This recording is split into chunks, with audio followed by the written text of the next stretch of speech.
time I close my eyes.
Yes, guys, welcome back. Hope everyone's doing well. Hope everyone had a great weekend, guys. This is your Monday afternoon lunchtime show. Looking back at the Liverpool game against Newcastle over the weekend, doing our match review over it. Big up to everyone in the house. How you all doing? Hope everyone's doing well. Before we start, guys, don't forget to hit that like button straight away. That thumb button, go and smash it if you've not pressed it already.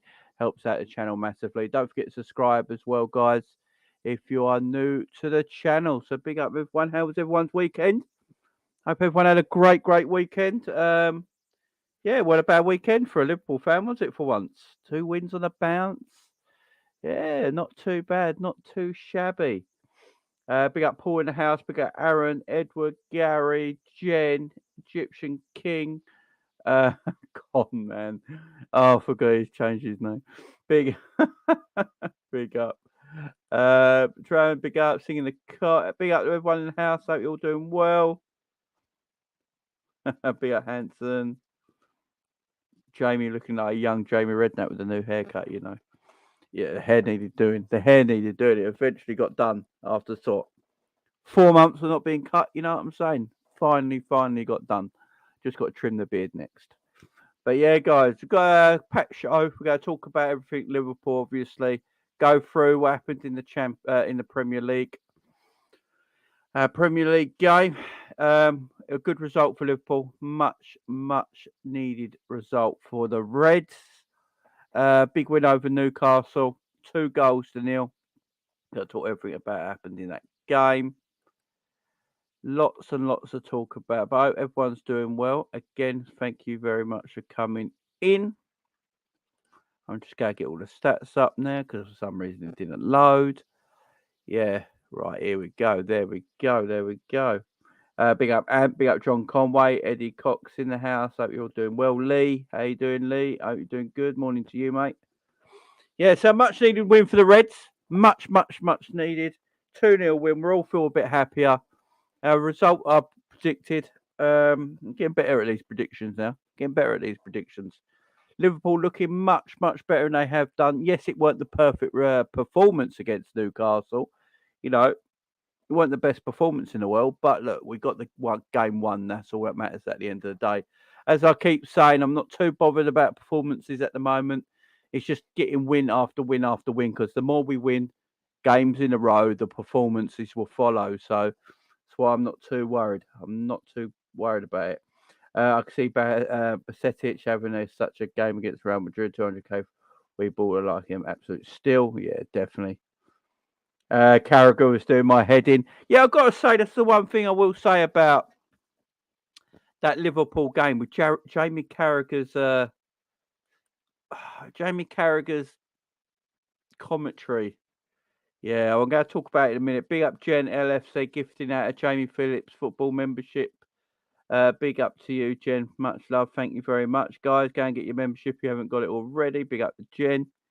That's really nice of you, Jen. Appreciate it. Thank you very much. Matthias in the house. How you doing, Matthias? Hope you're doing well, my friend. Hope you're doing well. Our Swedish Liverpool fan.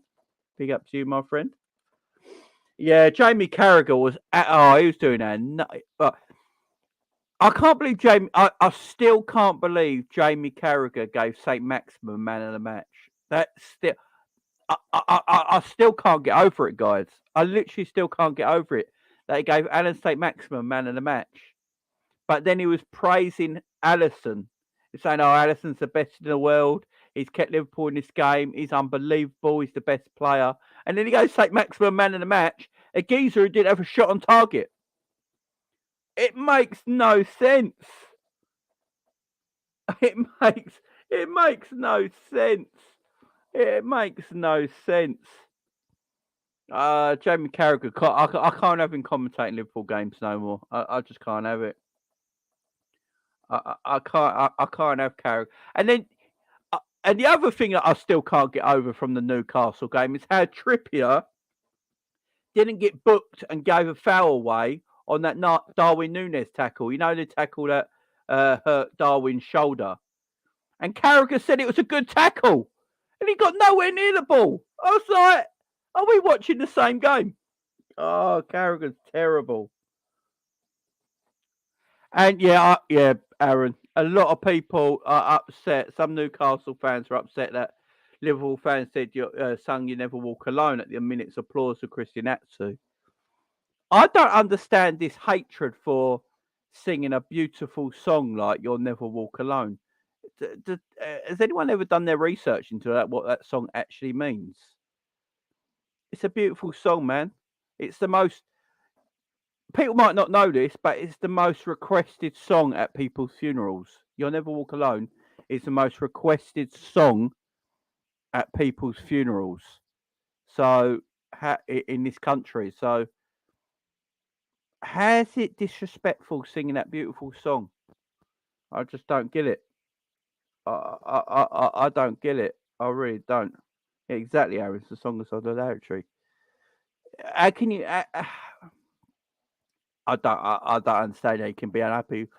Like, I actually think that's more respectful than clapping. I mean, what we clapping for? What we clapping for? I've never understood the clapping. I've never understood. Oh, someone's died. That makes no sense to me. Why are we clapping when someone's died? What? I don't get that. I don't understand that. For me, I never understood that either. It makes no sense. No sense. So someone's died and we do a minute's applause. We clap for someone's death. But that's more respectful than singing "You'll Never Walk Alone." Someone help me out there. Atsu's wife said it was lovely. There you go. Yeah, the musical Carousel. That is exactly right. Because the reason Liverpool sing it is because Bill Shankly watched the film Carousel and him and his wife loved the song "You'll Never Walk Alone." So once Liverpool fans heard that, they started singing that at Anfield. Yeah, exactly. A minute's applause. Yeah, but I never got that. Like, oh, someone's died. What? I've never got to understand clapping or applauding someone that died. I mean, if anything, just do a silence. Surely that's more dignified response. Yeah, same here, Aaron. I said that when I was doing the watch along. I thought the camera stayed on his family for too long with his kids in bits. His kids are absolutely in bits, and I thought the cameraman stayed on them for too long. I didn't think that was right. Yeah, exactly, Ant. Big up, my man. How you doing, Amon? You doing well? Klopp is pushing to bring Jude, Matt, and Antonio Silva. Yeah, we're going to get into a bit of the transfer news in a minute. Uncle Rods is in the house. Uncle Rods. Rods, if you're free and you want to jump on, mate, let me know and I'll send you the link. Send you the link, my man. Yeah, it was, Aaron. Definitely heartbreaking. Be out Honesty as well up here in the chat. Hope you're doing well, Honesty. Big up to you, my man. Yeah, Uncle Rods, you know. Uncle Rods. What I do, Rods, I'll send a link in your on your WhatsApp if you're free. And you can just jump on, Rods. You're more than welcome, you know that. Rods, I'll put it into your I'll whack the link in your WhatsApp group, mate. Come in if you're available. Always welcome. You never walk alone, media always hating on Liverpool. Oh, you know, exactly. Yeah, his kids were devastating. His wife just trying to be strong for the kids. Definitely camera on them too long. It was. I didn't want to say it. Rods is a really sound bloke. Yeah, Rods is the man. Uncle Rods is the man. Yeah, I thought it was a touching tribute. Yeah. I don't get where. And the other thing that made me laugh from Newcastle fans, this ain't all Newcastle fans, by the way. But can I ask what? Right, this is the media, right? This is the media. I don't get this, yeah, guys. So when a goalkeeper handballs the ball, if the goalkeeper picks the ball up outside his box, it's always been a red card, ain't it? Since the day football has started, if a goalkeeper picks up the ball outside their box, it's always been a red card. How comes when it happens against Liverpool, to everyone, to all the personnel, all the media, all the pundits, all go, oh, maybe that red card's a bit harsh. Maybe it should have been a yellow card. You know, it makes no sense. It makes no sense. It makes like Jamie Redknapp, or maybe it should have been a yellow card. No, Redknapp. The rules have been there since day dot. A goalkeeper cannot pick up the ball outside his box. It's a red card. It's been there since football was invented. When red cards came into the game, it's always been a rule. Everyone knows it, but all of a sudden it happens to Liverpool, and everyone's like against Liverpool, and like, oh, maybe that shouldn't have been given. So what are you on about? It's the most red card I've ever seen in my life. He picked the ball up.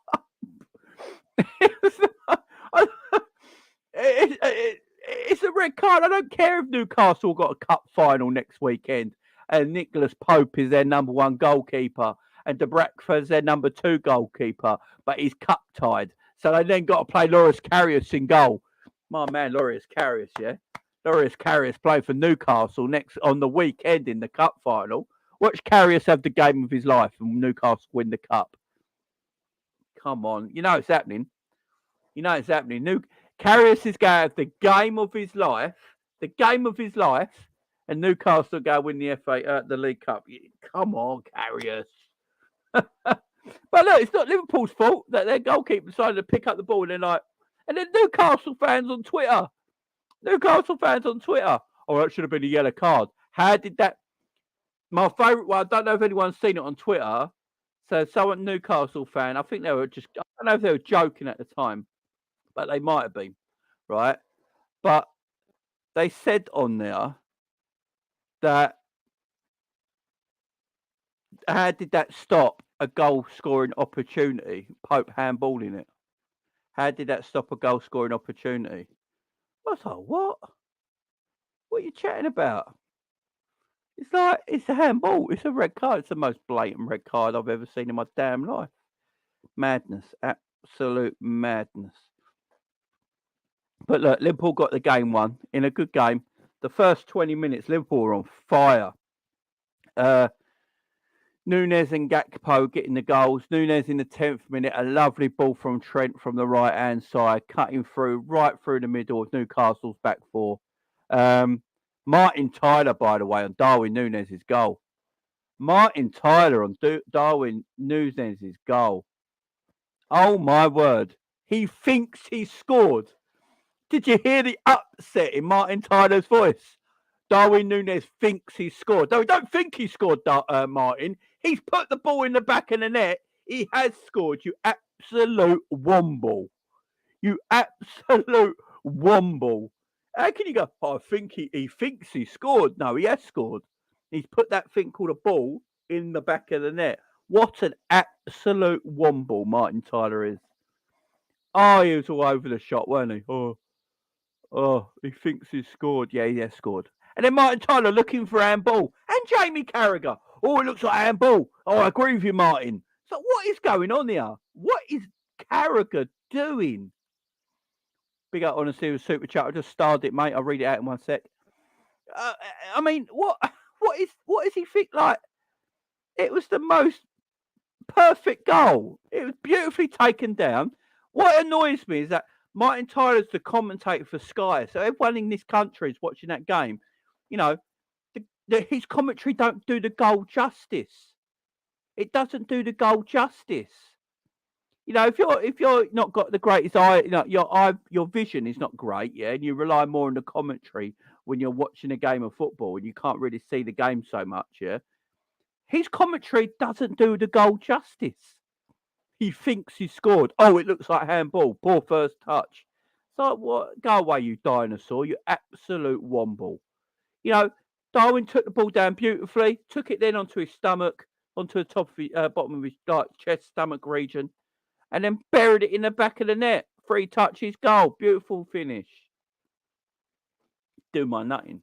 They absolutely do my nutting. These stupid, awful, womble, dinosaur, bloody monstrosities. Be out on the seal with a super chat. I really hope something changes in the summer, like Klopp said. If it's not there, will be issues. I'm tired of FSG saying next summer. Guys, got a big FSG show on Wednesday night. Make sure you're here. I've got Kurdish on the show. If you watch Usam's channel, This Is Football, and that you might know a lot about Kurdish. So yeah, make sure you're watching, guys. Tyler was gutted. The pen was given. Yeah, exactly was. Trent's passing is outstanding. It certainly is.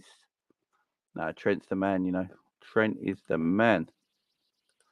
Trent's passing is unreal. And it's been better lately as well. It's been better lately.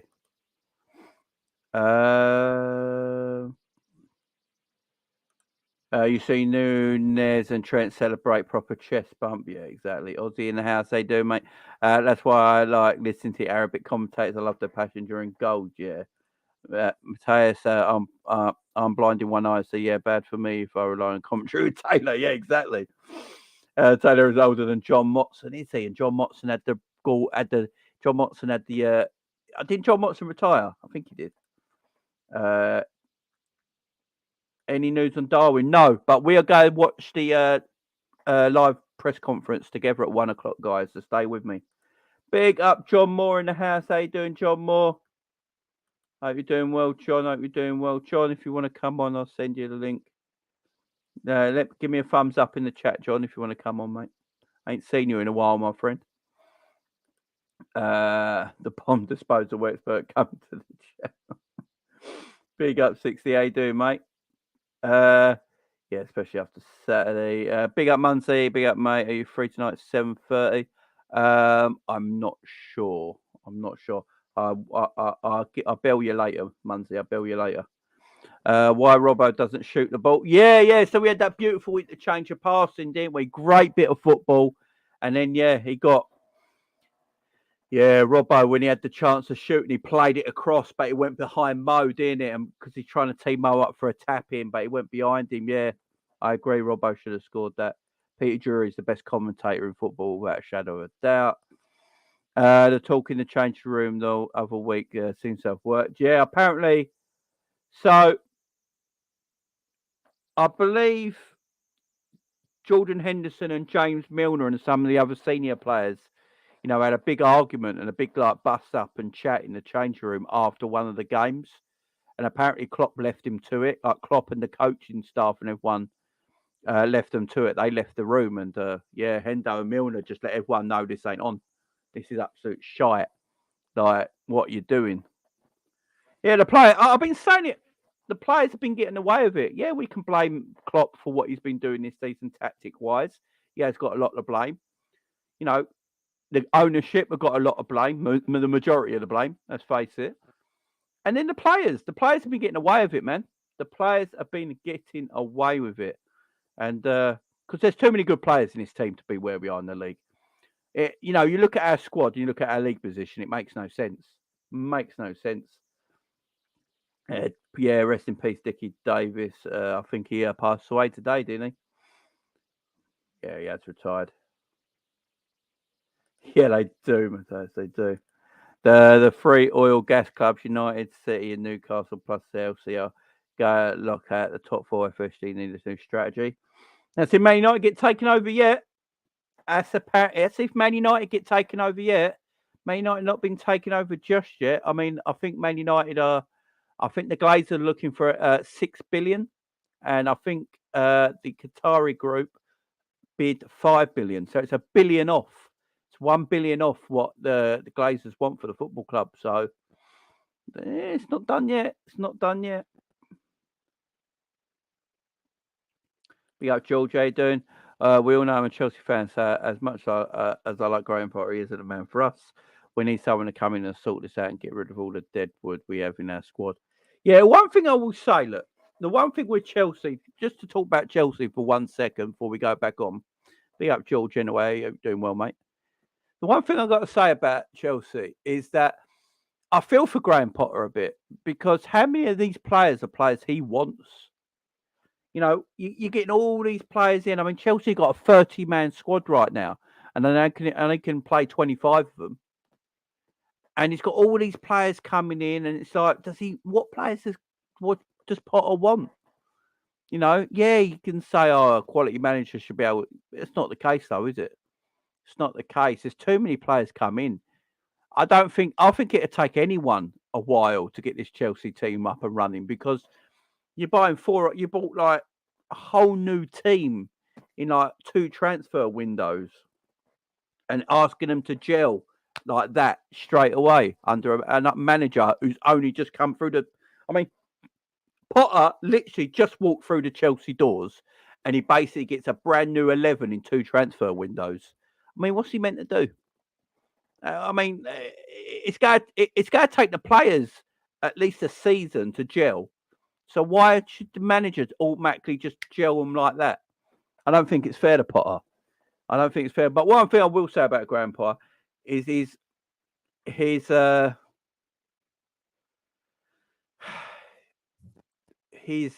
press conferences don't come across. It's like he's still at Brighton in the way he talks, but that'll come. I mean, he's never been at a big club, has he? So you got to give him time, man. You got to give him time. I reckon Potter could do a good job. The job might come for him a year or two too early, but you can't tell me he ain't a good manager. Everyone's saying, Brighton are better without Potter now with their new manager. I don't think that's the case. I think Potter would have got Brighton where Brighton are in the league right now. I think this was the Brighton season under Graham Potter. And I just feel like with Chelsea, if you just leave him be, let him get a settled team in. But you've got so much deadwood there. I mean, you've got Lukaku to get rid of yet. You've got rid of Aubameyang. That's two. But the thing with Chelsea, they bought all these players in the summer and January, all this money spent, and not bought a striker. It's mad. Absolutely mad. How can you not buy a striker? Big up, Eric. How you doing? Hi, Jamie. Hope you're well with you. Sky like to run the narrative. Darwin is crap while Rashford is a god. Yeah, I mean, Rashford's in great form at the moment. I ain't going to disc Rashford. Rashford's in some immense form right now. But again, people go over the top. It's like Sky today. Is Rashford one of the best players in the world right now? It's like, Jesus Christ. Just leave the kid alone. He's not a kid anymore, he's a man, but leave him alone. Just let him play. It's like, why weren't you asking this last year or the year before or the year before that? What?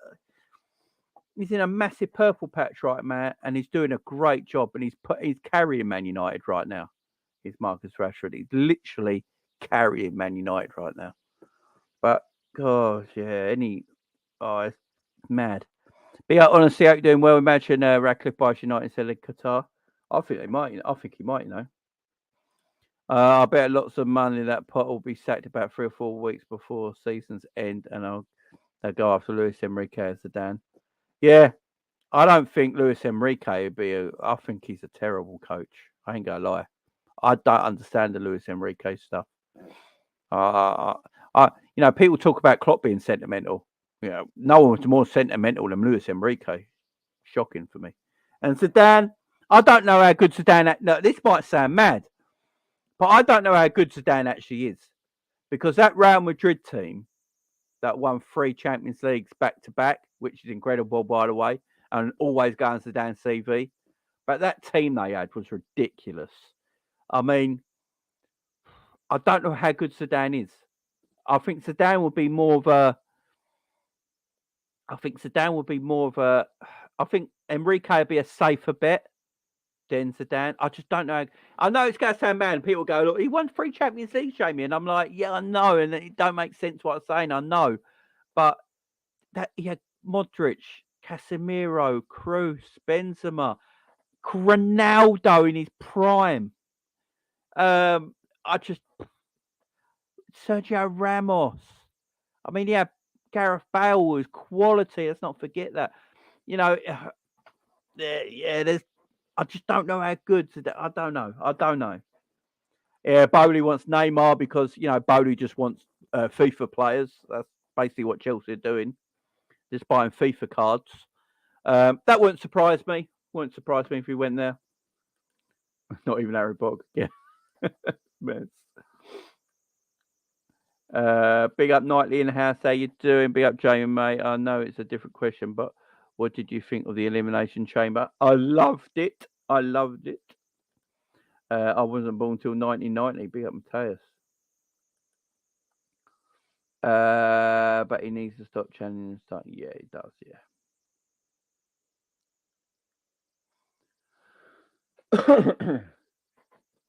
Yeah. Chelsea are not making Zakaria's loan permanent. I'm not surprised. He's been crap. The media always overreacts when a player is good or in bad form. Yeah, exactly. Yeah, and that's the point as well, Enrique. Yeah, that's what I'm saying with Enrique. You see the Spanish team and all that going out in the World Cup the way they did, and I'm not sure of Enrique either. But I'm not a fan of either of them. I ain't gonna lie. I'm not a fan of Enrique or Zidane. It's mad to say because they've won things, I know, but yeah.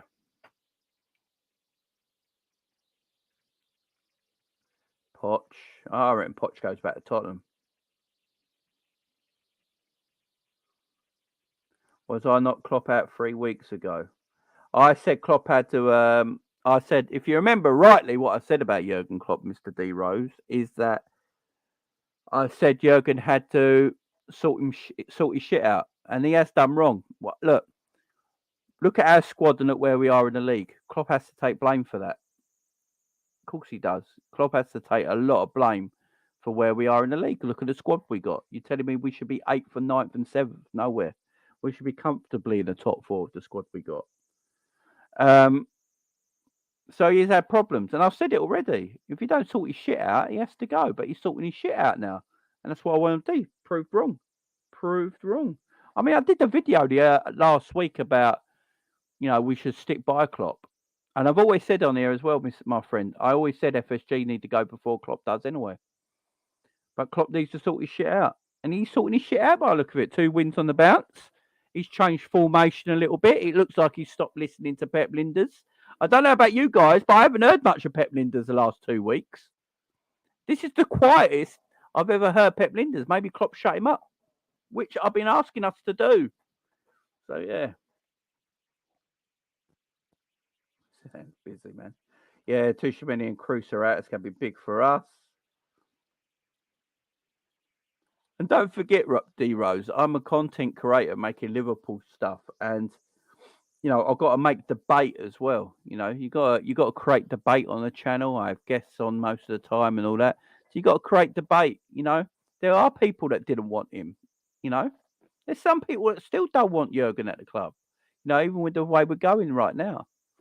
So it's all about debate, my friend. But as I said, he has to do better. I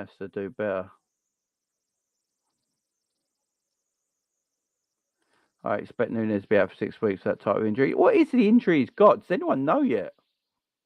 anyone know yet?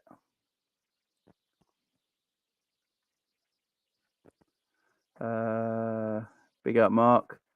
Happy Monday, Jay. Happy Monday to you, my friend. Happy Monday to you.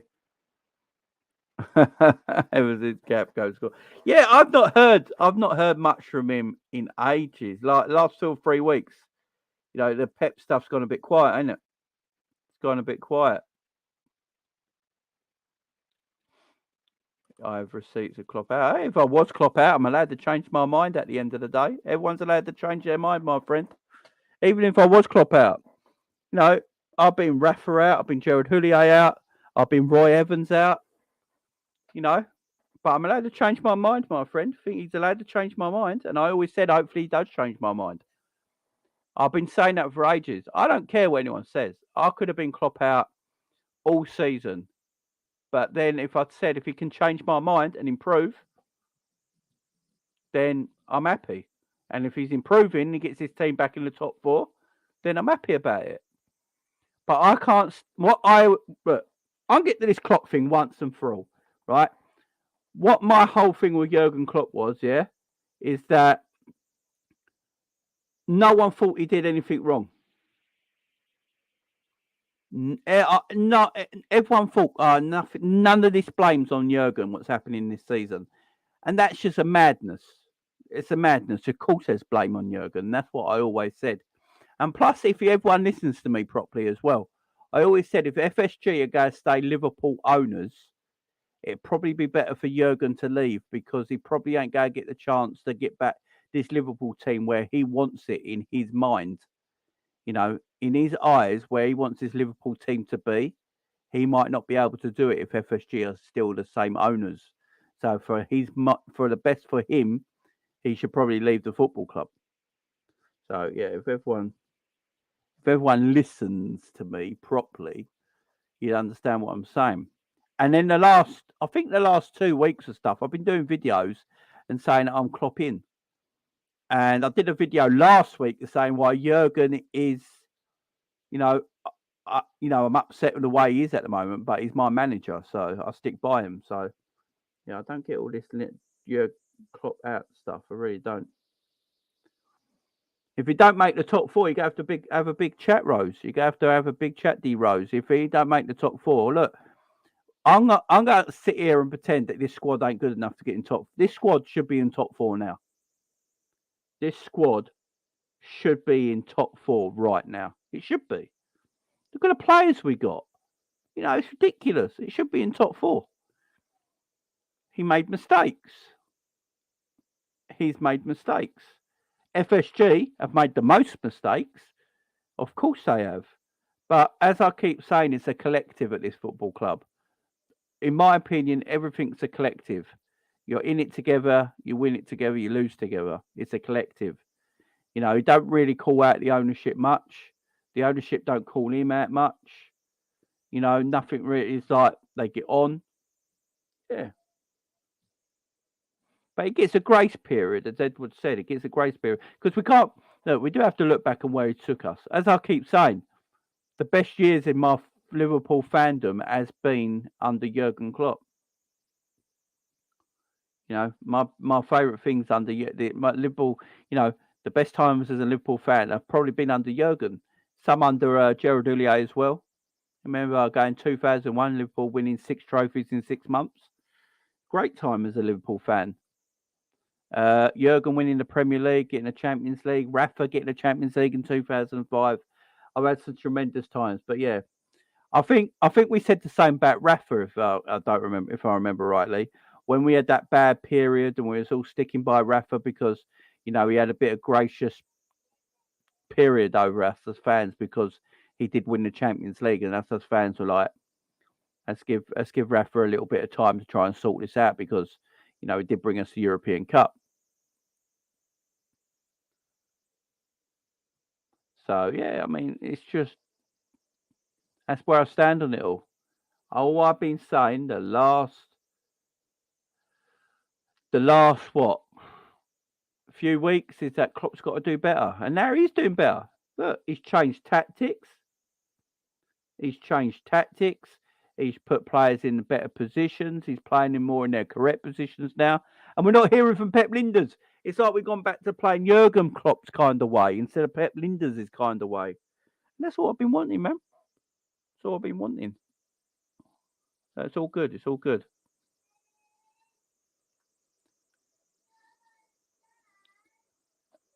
Be it honesty, I'm Kloppo in. I don't switch after a bad season, but top four is realistic. Now I need to collect the W performance in a win bonus. Big up honesty. Yeah, exactly. Exactly. I mean, you got top four is definitely on after that win. We're 6 points behind Newcastle, is it? I think, and 7 points behind Tottenham. And we've got 2 games in hand over Tottenham. We've got 2 games in hand over Tottenham and a game in hand over. Is it Newcastle? And we're 6 points behind them. So I believe we play one of our games in hand against Wolves. Is it or a week on Wednesday?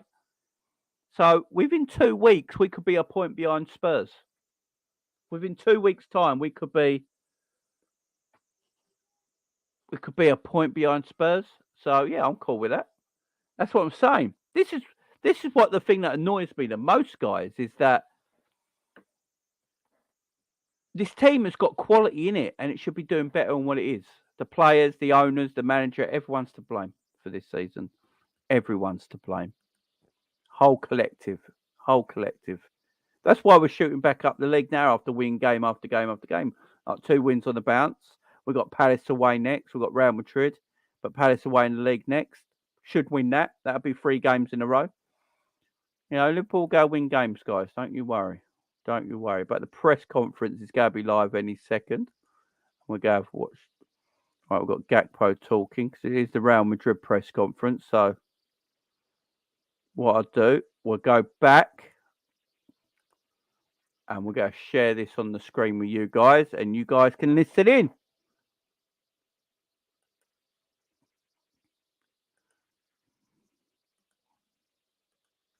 Right, let me just get this up on the screen for you guys.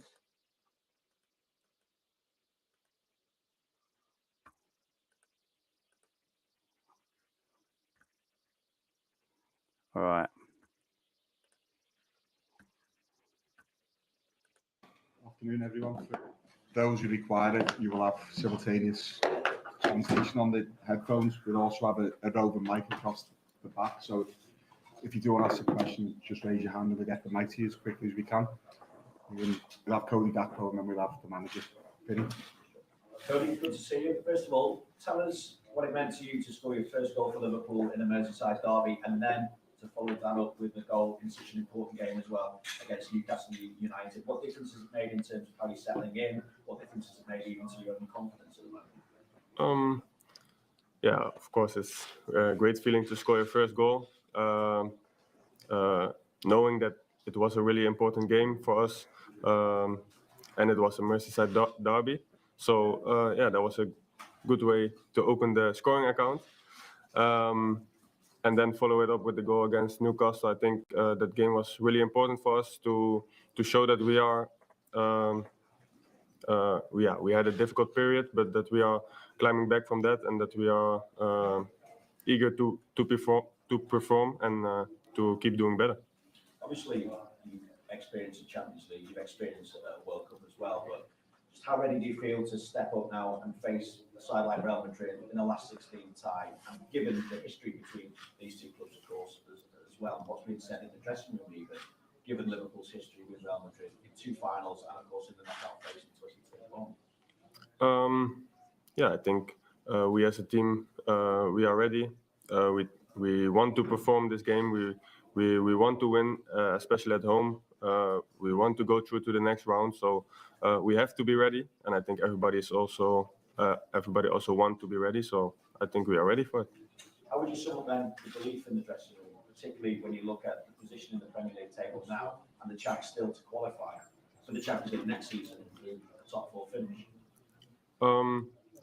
Yeah, what I just said before, we had a difficult period, but then we won 2 games in a row, and then it's normal that the confidence is coming back, and I think we are really confident now, and we are keep working hard and trying to improve and stay and keep winning games. Mike?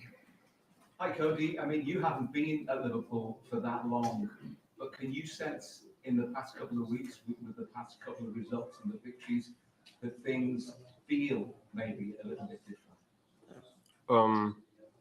Yeah, I think it's normal. I think when you're a football player, you want to win games, and if that's not happening, there's another atmosphere than if you win games. So, of course, when you start winning games, there will be a different atmosphere. But yeah, we just try to keep positive and try to, what I said, improve in every aspect we can, and keep getting good results. Yeah, that down to the confidence, and I understand that, but can you sense an added intensity in the past couple of matches that's begun to help to get you the results? Yes, I think the games we won, we played a better game than the games before, and then the result is the outcome of maybe the more intensity we had in the game and stuff like that. But it's on us now to keep that intensity to keep winning the games. And how difficult in a tie against somebody like Real Madrid, fabulous record domestically and in European competition, who've got a style of play where on occasions they're quite happy to let you have the ball, and you know they hit you on the counter. There's so much at stake in this, isn't there? Even though it's only the first leg. Yeah, I think it's a knockout phase, so there's a lot at stake. But we want to prove and we want to show that we are a good team and that we are there again. So yeah, we have to perform in this game and try to win it at home and try to win it away. Carl? Cody, you moved here in January. I'm just wondering what have you found has been the biggest challenge for you? Yeah, of course, you have to adapt to a new environment, a new league, a new country. So I think personally, it's a lot to adapt to, and that's I think the biggest challenge. There's not one specific thing that you found most difficult to adapt. No, I'm the kind of person. The total package is really important. So then when that's okay, then I feel better. And what help did you receive from the dressing room? You know some people in that dressing room. How's that helped you? Yeah, to be honest, my teammates are amazing. From day one, they help me to settle in as quick as possible. Yeah, the whole club is amazing. Everybody is nice to me, so trying to help me in every way they can, and yeah, so I'm really grateful for that. You don't have a huge amount of Champions League football, so just wondering how you're feeling about this competition. Yeah, it's gonna be my second game in the Champions League, so I'm really looking forward to it. You can make that step. You played the World Cup, so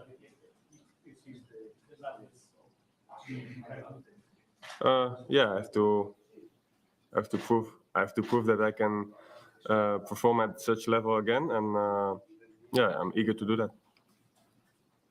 Any more? Gentleman behind them, Juliet. Hi, Cody. Looking back at Liverpool, from when you arrived to where you are right now, what do you think has changed? It's just a matter of winning games, or is there something that you're doing differently that is working better? Yeah, I think it's difficult to put a finger on something like that's really changed, but I think everybody know when you're not really winning the games is difficult. But for me as like a newcomer, I sense the group is really good.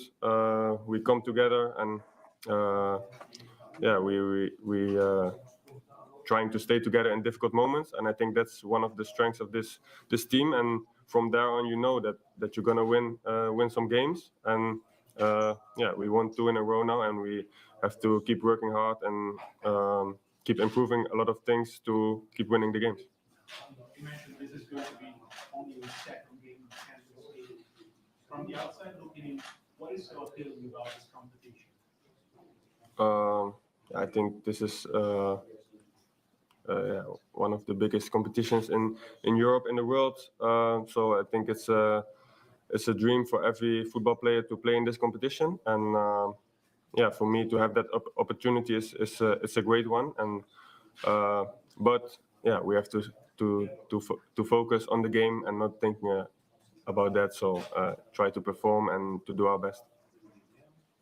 I was just wondering, obviously, you came to the club and so it's a difficult, tricky snap. Jurgen Klopp has managed that snap. The two recent performances seem to be suggesting that the team possibly back on track trying to achieve what they can do. I was just wondering what he's been like with the players when he was new, because he told us, you know, the various meetings and everything else that's been taking place, and the positivity that he's tried to put back into the team. Yeah, what I said before, when it's difficult, then a real team is showing up, and I think this is one of the teams. We really stick together, and even though it was difficult, we try to stay positive and try to keep helping each other in difficult moments, and at the end that will result to better things. And I think just in time we start winning the games again. And now we have a big opportunity to show that we are back on track. Thank you.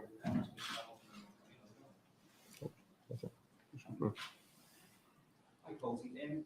Recently you've been playing as a centre striker, but in probably played more on the left. So what context that one also what position you see you best in, and what position do you think you're best in? Yeah, obviously I played, I think, the last 3 years on the left side, but at the World Cup and under Louis van Gaal, I played already in the center. So I already tried to adapt to that, and then when I came here, yeah, I spoke to the coach, and he said it's possible to play on the left or in the center, and yeah, I started playing in the center. So I tried to adapt to that position as quick as possible and improve, and yeah, try to do my best. Thank you, everyone. Thank you.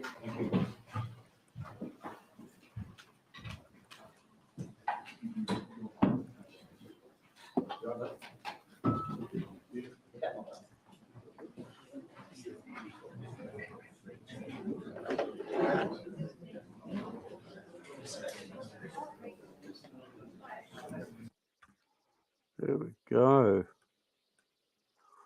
There we go then, guys. Hearing from Cody Gakpo there. Good hearing from Cody. Look, he sounds confident. Love it, love it, love it. Yeah, that Madrid game tomorrow night is going to be absolutely massive for us. Absolutely massive. Yeah, but Cody Gakpo there talking really well. I've been impressed with him last couple of games.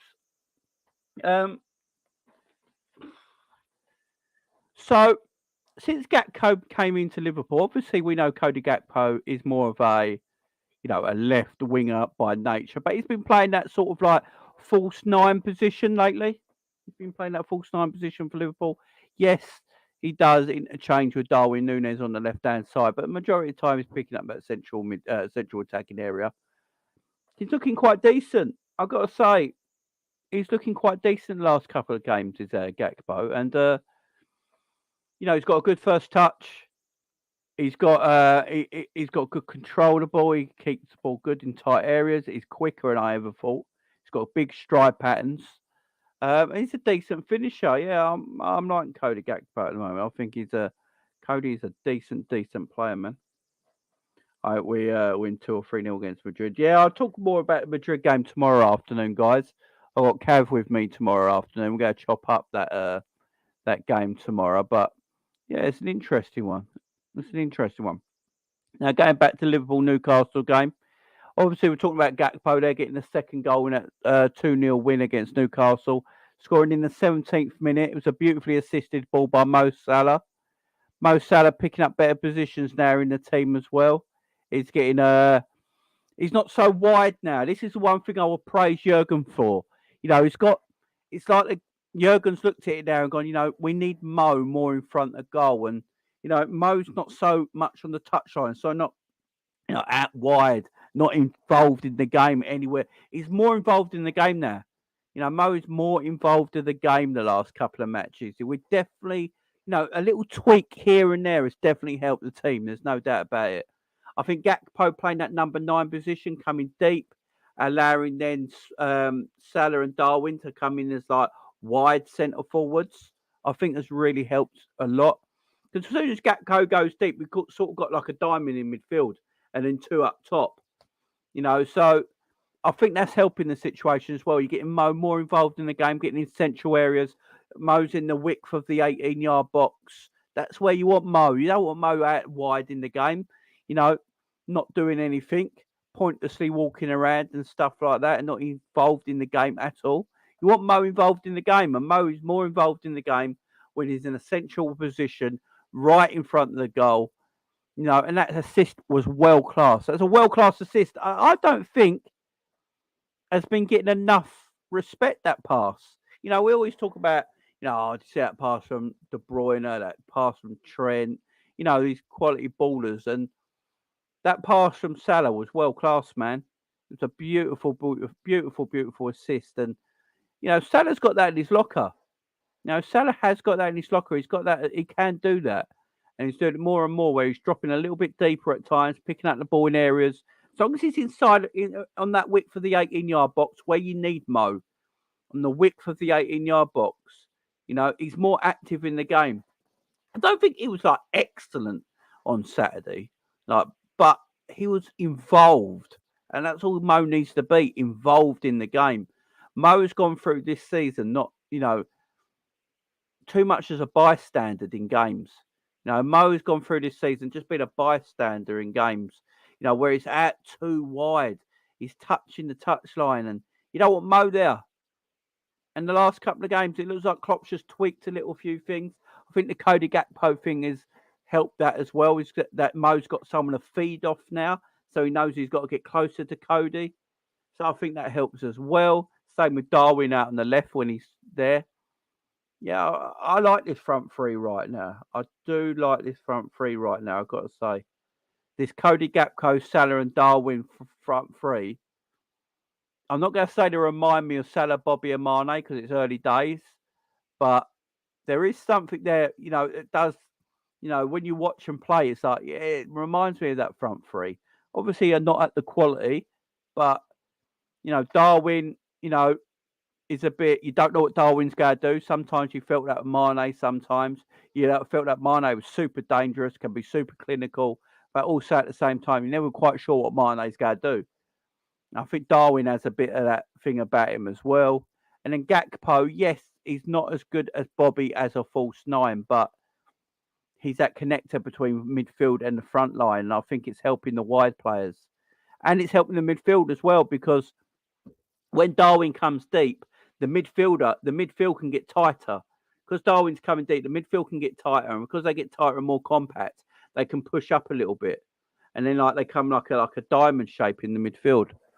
So I think that's working. I think little tweaks here and there have really done Liverpool good. Really done Liverpool good in the last couple of games. And as I said, I've not heard from Pep Linders in a while. I've not heard from Pep. Maybe Pep is sitting this one out.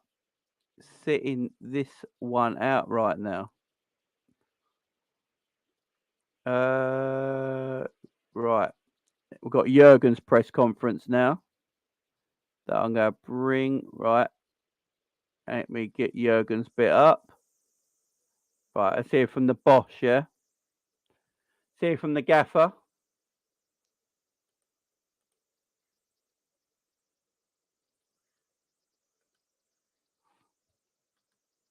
Let me just share this with you guys.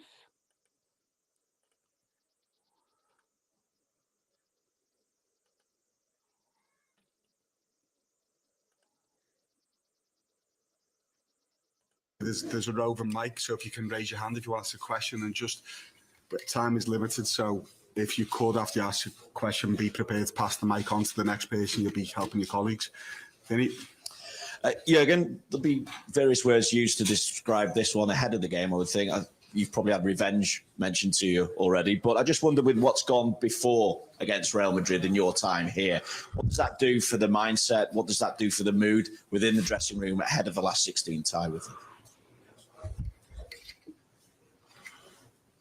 Well, I don't know.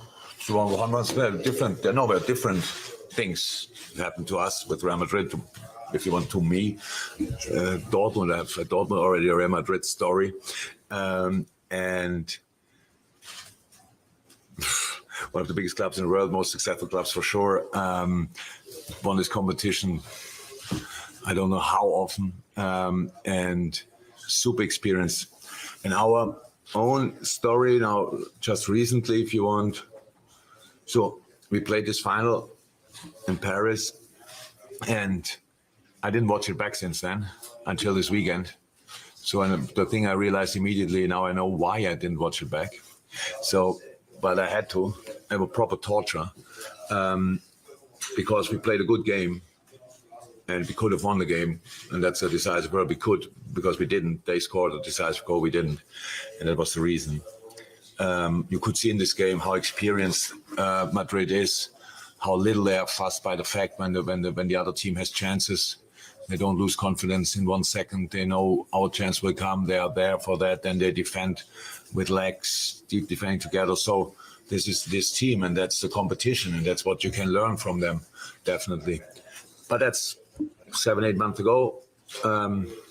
Before that, the last time when they knocked us out, we played there on the training ground and here in an empty stadium.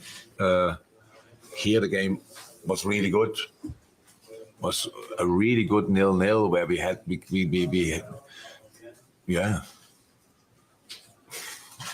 let them run. Let me say it like this: we let them work hard for the money, and that was good.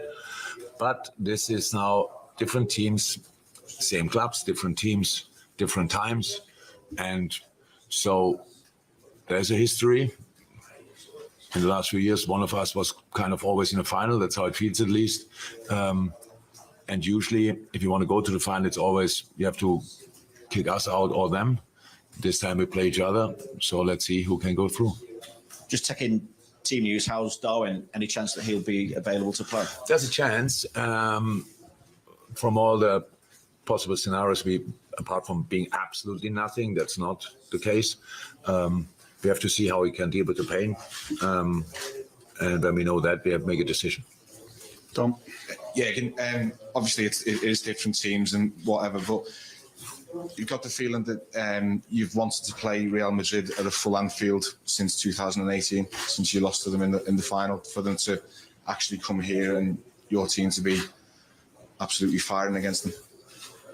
Yeah, if that would be a one-leg game just at home against Real Madrid, that would exactly say that, but I cannot. I played in a full Bernabeu as well, and that's a pretty impressive audience as well, let me say it like this. So that will help, hopefully, tomorrow night. And I know our people will give their absolute everything. I can't wait to play the game, really. But going down to the Bernabeu is a tough place as well to go. So they turned around a lot of things. So and we don't even have a lead yet. So that will be really hardest work. But who cares? It's Champions League, and it's I said, it's one of the biggest games in the world, at least one of the biggest game I ever heard about. And with the recent history with one of us in the final, blah, blah, blah, and quite successful in the competition, difficult to play against, grinding results out, all this kind of thing. It will be a top football game. And I'm really happy that we can play it now. Like 4 weeks ago, it would have been different, but life is all about timing. And maybe we found back our feet right in time for this game, even when I would have expected us to be ourselves as well, even if we wouldn't have won the last two games, because it's a different competition and you have to use this opportunity. But so now we have these two results and hopefully we can build on that. But we need to play a super game. We need to play two super games, to be honest, to get through. But I have no problem with that, because if you don't play your best, you don't have a chance. Real Madrid doesn't have to play their best and still have a chance, and that's the difference, and that's pretty special. But I can't wait. Jurgen, how much encouragement do you draw, not just going into this Champions League game, but for the rest of the season? The last two performances and results, Liverpool looked a lot more like a team again. True, we did, but we still have to prove that point. So that's how it is. Now that's a different competition, and whatever we can take. But then after that is Crystal Palace. So we need results. There's no shadow of a doubt. We were already in a similar situation. I don't say performance-wise, but result-wise, we're in a similar situation directly after the World Cup break. I think with the 2 wins, look like, oh, now we are there. So we have to prove that point. But you're right. It looks different, and we feel it, and we see it. Helps the mood massively. And from here, we have to go. So that's how it is. But for tomorrow night, whatever we would have done at the weekend, I would have expected us to fight with all we have, because this is you always work so hard for qualifying for the Champions League. So I really think you have to cherish these moments where I just think, okay, that's Liverpool, Real Madrid. That's if we all dreamt of that, we all did, and that will never change. That it will be a special game, and so yeah, I expect Anfield on their toes. To be honest, I'm really happy for the people that they saw us in a better shape the last 2 games, that they have a bit more things to look forward to. And yeah, let's go together again. Paul Joyce. Yeah, would it be fair to say Carlo and Real Madrid are probably the ultimate test in European football? Give it all the experience and everything what you're just saying there. Yeah, they are. So what I said. Whoa. Is that what Paul Joyce sounds like? I've never heard his voice before in my life. I've only ever seen Paul Joyce tweet. I have never heard Paul Joyce's voice before in my life. Wow. Okay. Okay. Somebody told me, I don't know even if it's true or not, but that Carlos said after the final with Liverpool was cool, that they know exactly what they will face after the final, before the final. I don't know exactly. I watched the game back now. If with knowing exactly what we will do, we have to win this game. We didn't. For the one reason that we didn't score and conceded. But apart from that, we should have won this game. But Carlo is the most relaxed manager I ever met in my life. One of the best people you can meet. Fantastic person, humble person, super smart and nice. And he obviously his man management is a completely different level to all of us. And I respect that a lot, I admire it a lot. And so, yes, with this world-class team, which they were last year, brought in super exciting young players, struggled a bit in the league. I don't know if you can call that struggling, but Barcelona is just a few points ahead. But apart from that, they are always super competitive and super difficult to beat. And so, yeah, this combination is a difficult one. That's true. But I think it makes absolutely sense to try it anyway. Jurgen, did you watch the game on your own? Unfortunately, yes. On your own, yeah. Yeah. And you said that you saw no sign of Madrid panicking during the game when they had. I'm sorry. I'm sorry.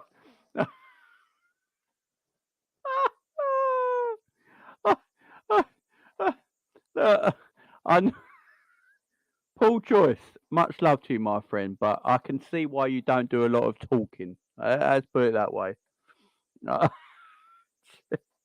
Okay, back to it. Oh my god. And they had. So how do you change that? How do you, in this game, make them feel vulnerable? Is it the intensity that you play at, or?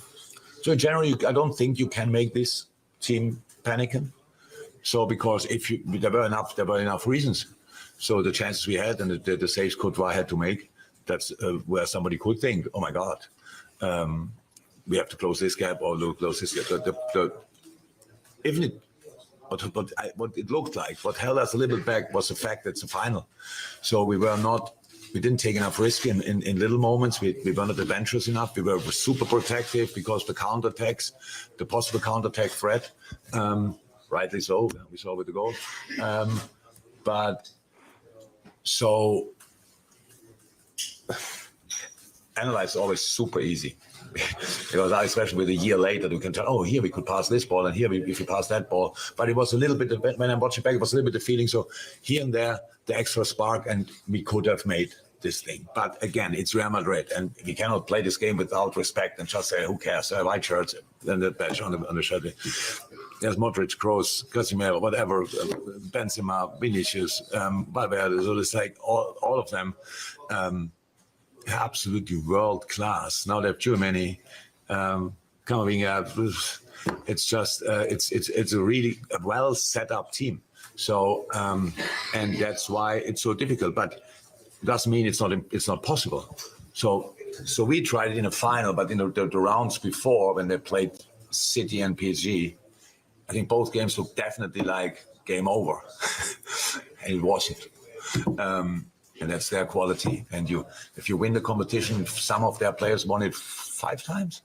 Yeah, you probably think you own the competition, and they're probably right. I'm not sure, but we do still want to give it a try. We've got a lot of hands up. We won't get through everyone, so I apologise for that. But if we can go to the gentleman in the red, please. Jurgen, I believe you have been following what's happening to Vinicius in Spain, the constant abuse towards him. No. You're not? No. Okay. Some people say that what's happening, there is a factor that an aspect of his game is sometimes provocative, that creates some reaction. And you have faced Vinicius in Real Madrid 3 times. I wonder if you have ever noticed any provocative behavior from him? Vinicius. I know, I understood the question. That he's doing something on the pitch which could cause what kind of things happen to him? So people are, most of the time, There's yes. nothing in the world who could justify that. Exactly. Whatever he's doing on the pitch, I don't know, but it would be nothing. So I don't think. Imagine I would say yes, this part of his game could cause it. That's completely insane. No, nothing. As far as I know, he's a world-class player. What exactly does this reporter want Jurgen to say here? What does he want him to say? Yeah, what shit like pathetic. Vinicius Junior is a wonderful, wonderful player who should be allowed to show off the skill that he wants to show off. If people are fouling him or things like that, that's not Vinicius Junior's fault. He's showing off his talent. Let the man show his talent. What do you want Jurgen to say here? Mad. Last player, you should not leave him a lot in 1-1 situations or alone. He was that night with a really young age. Didn't get fussed by the way the game went, like that they were not always dominant, stuff like that. He was there in the decisive moment. I'm pretty sure that makes him already a Real Madrid legend at a very young age, and I hope he's not fussed by any idiots who say something about him. But I hear that now the first time. I don't read these kind of things, to be honest. Much appreciated. Dave Mather.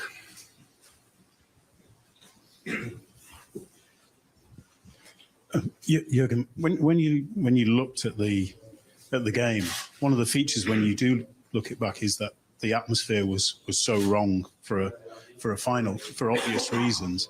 It should be a celebration, but it clearly wasn't, and that affected the whole atmosphere. I just wonder whether you feel it's important that maybe Liverpool fans get the chance to have that celebration in this game at Anfield instead. Look, I don't think we needed the Paris game to make this a special game. So there's a normal sports spill open. So we lost the game. And that's the good thing about sport. We want to put things right. And that's what we tried. That's all. There's nothing what happened in the Paris game around was responsible for Real Madrid. Nothing was responsible of our people. But that game wouldn't have happened. This would be a massive game tomorrow night. It would be. Our people are football people. And Real Madrid is in town. And celebrate this kind of event in the best possible way. How we did it over. Yeah, look, guys, it is hard not to love Jurgen Klopp, ain't it? You know, we're his manager. He's our manager. We're his people. It's hard not to love Jurgen. It is hard not to love him. What a man. For the last years, I can't wait for them as well to just enjoy that. The Real Madrid fans who come here should be welcome. Is that what it said in the subtitles? I weren't looking properly. Did the subtitles say Dave Madigan's baby mother? Subtitles are there. I didn't look. These subtitles are just on YouTube subtitles. I didn't make these subtitles. These are terrible. These are terrible. Oh dear. Oh dear. Be welcomed in the best possible way. Go out in the city, be in pubs and stuff like this, and enjoy your time here, and come to one of the most historical football places in the world. And enjoy yourself. So that's right. And then two top teams face each other. So I can't see why the Paris final should be a reason to enjoy it more. I don't know. But I think we spoke enough about the Paris final, about things what happened there, and you're right, the atmosphere, I watch it back, but I watch football games without sound. So I cannot say anything about the atmosphere in that moment. But as I said, I heard a lot, and the mood people arrived in the stadium after making it into the stadium was absolutely not for watching a football game in the end. And so that's why this day should have been completely different. So, but we all know that. Last one, so gentlemen at the end of the rope. ¿Qué tal, Jurgen? Buenas tardes. Buenas tardes. Mi pregunta es sobre Vinicius. Se ha enfrentado a ustedes 3 veces, les ha marcado 3 goles. Quería saber, ya ha comentado que el Madrid tiene muchos grandes jugadores, pero si tiene para mañana un plan especial para defenderle. Do you have a special plan for Vinicius? Because he's the sort of player who can cause problems for you. Do you have any special plans for Vinicius, given his 3 goals in 3 games against you? Well, you always do try. You try to deny passes to them, but the problem what we have is a little bit like if you can defend Vinicius properly, then there's Benzema. If you can defend him as well properly, then there's Valverde or Rodrigo or whoever. If you can defend all 3, then Toni Kroos fires the ball from 25 yards in the far corner. Luka Modric has an idea and goes through. That's the Germany picks up a ball and fires it from 25 yards or arrives in the box and heads it in. So that's how it is with world-class teams. They have world-class players, and you have to defend them collectively. And these subtitles are. I'm getting more fun watching the subtitles than listening to the press conference. I don't know about you. These subtitles are terrible. These subtitles they're terrible.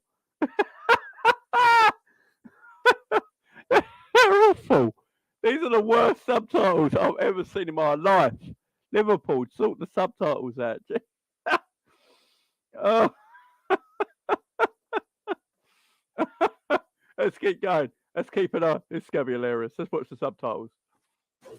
That's what we will try. Thank you, everyone. I think that might be it anyway. Yeah, that's it. There you go. There you go. Them subtitles are absolutely hilarious. Venus Junior.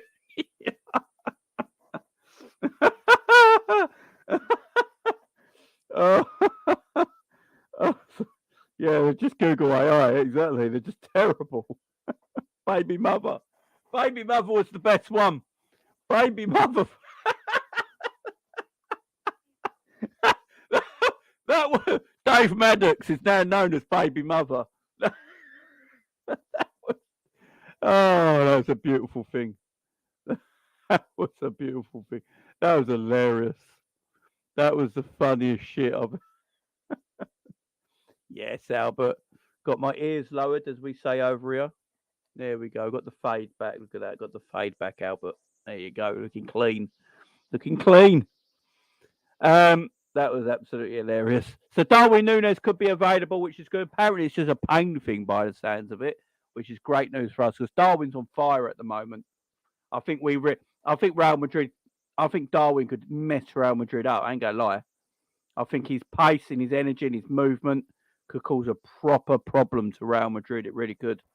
I like this front three at the moment. Going back to the Newcastle game, I really like this front three of Gakpo, Darwin Nunez and Mo Salah at the moment. I think it works really well. Yeah, it's got a government document to stop Vinicius. I know. Have you got a plan to stop Vinicius? And it came up with a government document.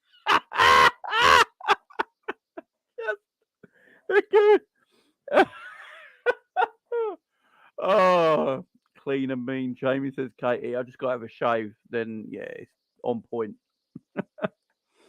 Military Rudiger. Big up, Andrew. You're doing well, mate. Been a while. Yeah, it's just them subtitles really got me. But this front three at the moment we got. This front three we got at the moment with Darwin, Gakpo, and Mo. Going back to the Newcastle game, I just like the way they interchange. I like the interchange between Gakpo and Darwin. You know, Gakpo's more or less the central attacker. Darwin's the left-hand sided attacker, and they interchange. They interchange quite a lot, and I really like that. I like the way Gakpo can come deep to receive the ball. He's got very good close control. He's good in tight areas, and and he can turn. He can play in the half turn. He can swivel. He can go with pace. Yeah, and he can finish. We can see it. You can see that he can finish. You can see that he's got a good finishing on him as well. So, yeah, I'm liking his front three at the moment. I'll tell you what, if this front three keeps playing the next few games and they get a good rhythm about themselves, you start to wonder that's Liverpool's first choice front three. If they can, obviously it's the more they play with each other as a three, that didn't sound right at all. But you guys know what I mean. No dirty jokes. Them three, I think, will get much better and better and better. I'm looking forward to seeing them front three against Madrid. I mean, I'm looking forward to seeing them front three for the majority of the season because I think Jota and Diaz and Bobby, I don't think come straight back into this team. Unless there's injuries to that front three of Salah, Darwin and Gakpo, I don't think any of them, I don't think Diaz or Jota or Bobby come back into this team straight away. I think they have to fight to get back into this team. You know what I mean? I don't think, when players are in form, I think no matter who they are, if players are in form, you should leave them in. You should leave them in my opinion. I think you should leave them in the team. I don't think you need to go changing them. You really don't.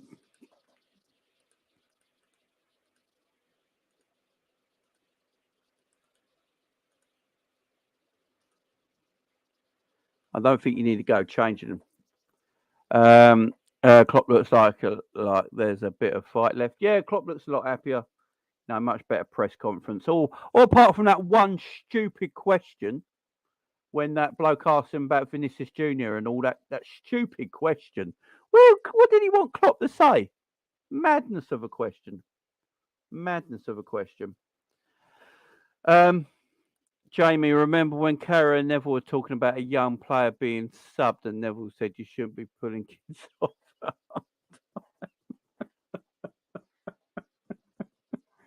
Oh, let's not go down. Let's not go down that road. Let's not go down that road.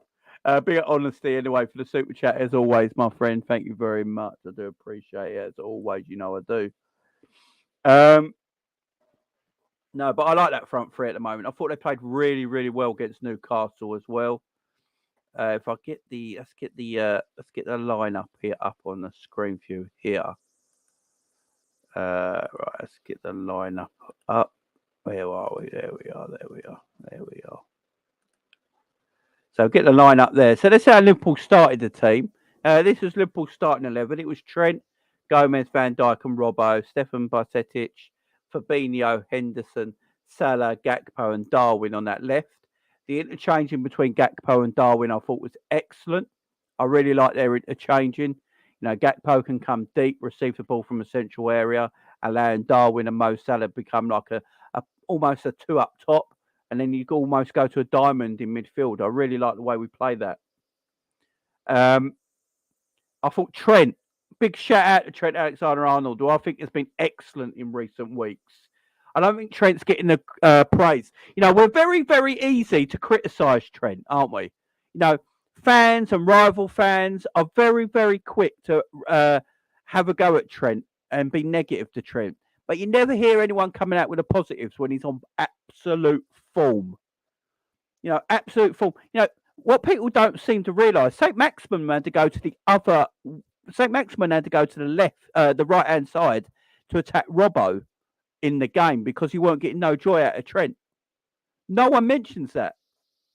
Yes, there was one time in the game, I think, that he went past Trent early in the game. But apart from that, I thought Trent had a blinder against St. Maximin. St. Maximin had to go up against the other side against Robbo because Trent was playing so well. No one talks about that, though, because it's only easier to talk about Trent when he's being bad and, you know, people are scared to praise him. Look, this Trent is better than Reece James. I don't care what anyone says. This Trent we're seeing right now is a complete right back, in my opinion. He's never going to be the best defender in the world, and he doesn't need to be the best defender in the world because of what he does. Yeah, he only has to be a good defender, but great going forward. And that's what Trent is. He's better on people give him credit for. Yes, he's always going to have a bit of lapse in concentration.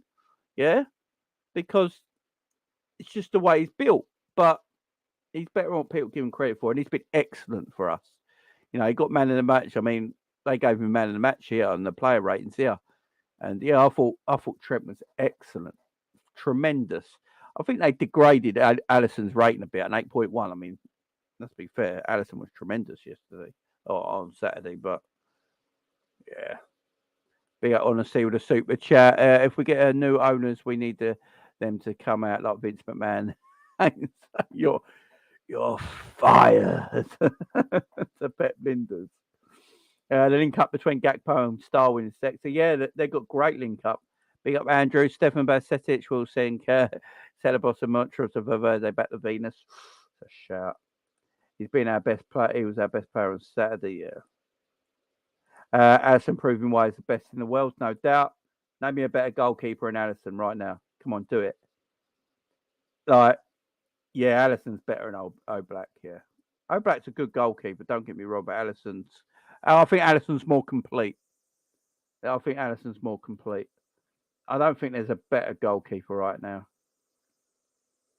Yeah, St. Max had to go on Robbo's side to get man of the match award. Exactly. Why is no one mentioning this? I have been listening to a lot of people talk about the Liverpool-Newcastle game, and no one has said that St. Max will get no joy against Trent, so he had to swap wings. No one's mentioned it.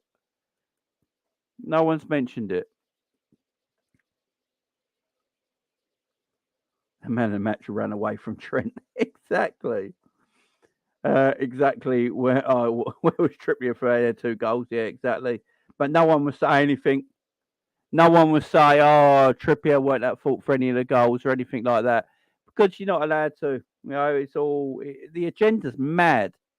Was Dani Alves a great defender? No, he wasn't a tremendous defender. He was just a good defender, and that's all he needed to be. He didn't need to be like bloody Maldini. You know what I mean? Imagine if Vince McMahon bought Liverpool. Jesus Christ, no. Alisson is the best keeper in the Premier League since Peter Schmeichel, in my opinion. Tell you what, it ain't a bad shout. isn't what's that?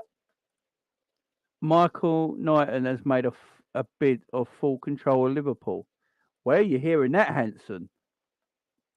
Let me know where you're hearing that news.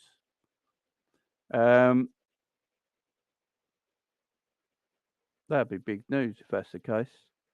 But yeah, that's the stats there. So let's get some more stats up for the game as well.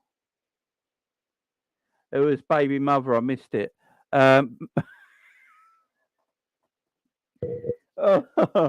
What's his name? The reporter for the Daily Mirror. It's gone out of my head now. I can't remember his name. Aaron, I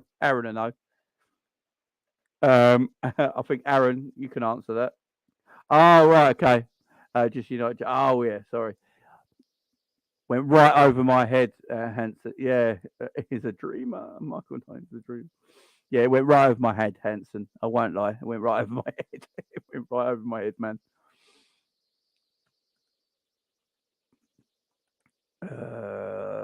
Let me get the stats up for the game as well. So we've got the stats. Let me get that on the screen for you. Yeah, Dave Maddock. That's it. Dave Maddock was a baby mother, apparently. There's the stats on the game there as well, guys. Let me just see if I can get ends and that in here. All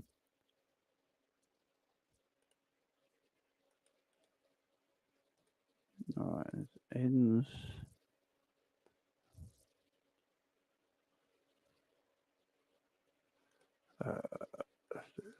Well, there we go. There we go. Rock and roll. So there's the stats on the game, guys. So expected goals, XG. I don't know if people like the XG stat. I think it's shit. But yeah, so Newcastle had a higher XG low, so that shows you how well Alisson did. They had one more shot at us, 14-13. But we had the 5 big chances. So if you look at big chances on the game, I know a lot of people would say Alisson kept us in that game, and he did, because he's a quality goalkeeper. But if you look at big chances, Liverpool actually had 5 big chances.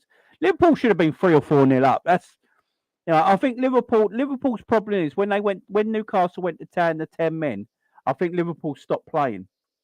I think the players looked at, we had Madrid on Tuesday. I think they had the Madrid game in their heads on Tuesday and thought, right, let's relax now and chill out. And I think they literally stopped playing. I think Klopp's made light of that as well. That they literally stopped playing because they had Madrid on their mind. But we still had 5 big chances to Newcastle 3. So Liverpool could have been more up. There was that chance where Robbo should have scored when he got in the box, 1-on-1 with the keeper, but he's decided to pass it to Mo, and he went behind Mo instead of in front of Mo for a tap-in. There's a few chances. I think there was a 1-on-1 Moad or an effort Moad, and he didn't make the most of it. So Liverpool had chances. Liverpool could have won that game. We had a few counter-attacks where we had like 3-on-2s and 4-on-2s. We didn't make more of. So yeah, Liverpool had plenty of chances. Liverpool should have won that game. The Jota header. Yeah, there was 2 Jota headers, weren't there, that he should have made better of. The second one he did really well with, but the first one he probably should have hit the target. That counted as a big chance. So yeah, Liverpool had, everyone says about Alisson kept us in it. He did, yeah, of course he did. But Liverpool should have been 3 or 4 or 5 up if we were more clinical. We should have been 3 or 4 or 5 more up if we were more clinical, without a doubt. Love Jamie's channel, 100% the best. Big up, Katie. I appreciate it. Guys, I appreciate everyone. Really, really do. That subscribe to the channel, like the videos. Always here. You guys are the best football chat on YouTube. Love you all. Big chances missed, though. Here's the other one. Big chances missed was 3-3. So Newcastle missed 100% of their big chances. Liverpool 50, basically 60% of their big chances were missed. That's what I'm saying. This game could have easily been 6-3. So Liverpool would have still won this comfortably if they had their shooting boots on. Obviously, Liverpool had all the ball, 63% of possession, as you'd expect. 533 passes to 287. That's accurate passes as well. Liverpool committing more fouls, which you could say is Fabinho. Liverpool, no offsides for Liverpool, 3 offsides for Newcastle, and we edged it in corners, 7-6. I know. Martin Tyler does my nutting. Absolute does my nutting. He just wanted them back in that so badly, didn't he? So badly he wanted them back in it.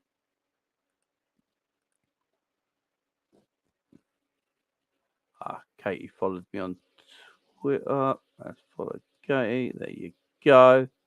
There, Katie Anderson. Following you now back on Twitter. Awesome, awesome, awesome. Yeah, guys, if you're not following me on Twitter, just go and check. My Twitter handle's right there, guys. My Twitter handle's right there at JamieLFC39. Just go and hit me up on Twitter, guys. If you ain't following me there right now, and yeah, I'll always follow back, guys, and chat on Twitter and message, DM and all that. Benjamin Barnes and yeah, how you doing, my friend? Hope you're doing well. Blessing, James. Great content as always. Smash the like, people. Exactly, guys.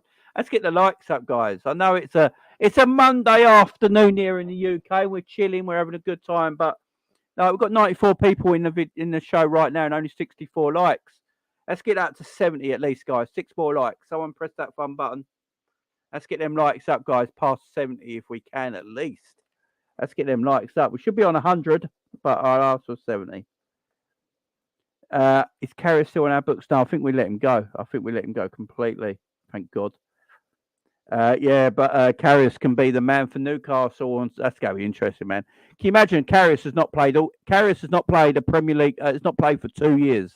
Can you imagine Karius makes his debut for Newcastle in the cup final, and that's the game of his life, man of the match performance, and wins Newcastle the League Cup after costing Liverpool the Champions League all them years back. It goes full circle, full circle. Big up Karius. This is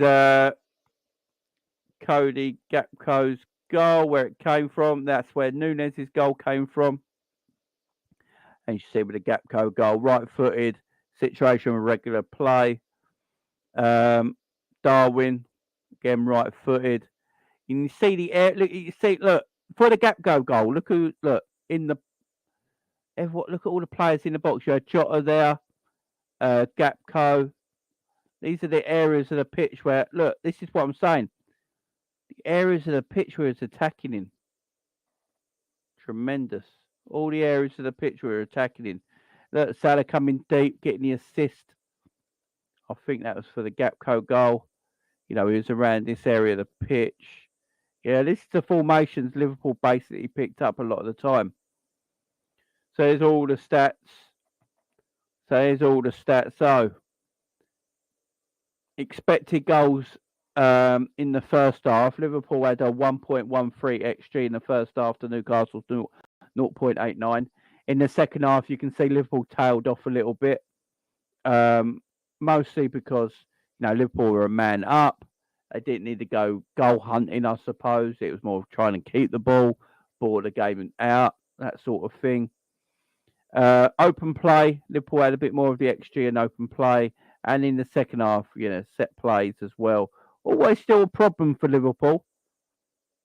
I mean, our problems at defending set pieces still exist highly. There's chances. I think Dan Burn hit the crossbar from a corner, if I'm correct. Trying to remember back. I think Dan Burn hit the crossbar from a corner.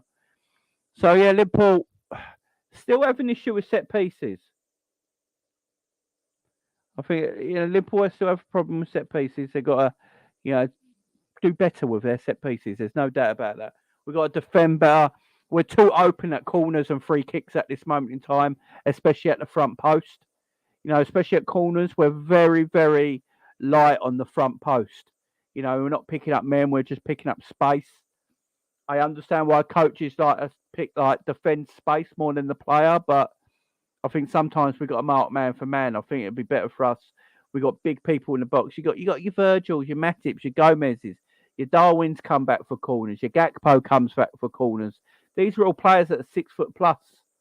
We should be doing better from set pieces, and that's something I still worry about at the moment from Liverpool, is our set pieces. corners and free kicks coming into our box, especially at the front post, we look a bit light still. Big honesty again with the super chat with Gakpo and Bobby. We got the false 9 position cover. Bobby looked fresh. Them Samba skills boys. Yeah. Big up the Bobby when he came on on Saturday. I thought Bobby looked decent when he came on, you know. I thought Bobby Firmino actually looked quality when he came on. You know, yeah, his first touch was there. Bobby's never going to lose that. He's always going to be that kind of player. If Darwin like I talked with me and Cav will chop this up tomorrow in the Champions League preview. But if Darwin doesn't play, I wonder if he sticks Bobby in there. I wonder if he sticks Bobby in there if Darwin don't play on tomorrow. Be one to look out for. Oh, okay, no way, man. Jamie's sort of the big up to you, Gary. Full circle carriers is at no Bray White, you know.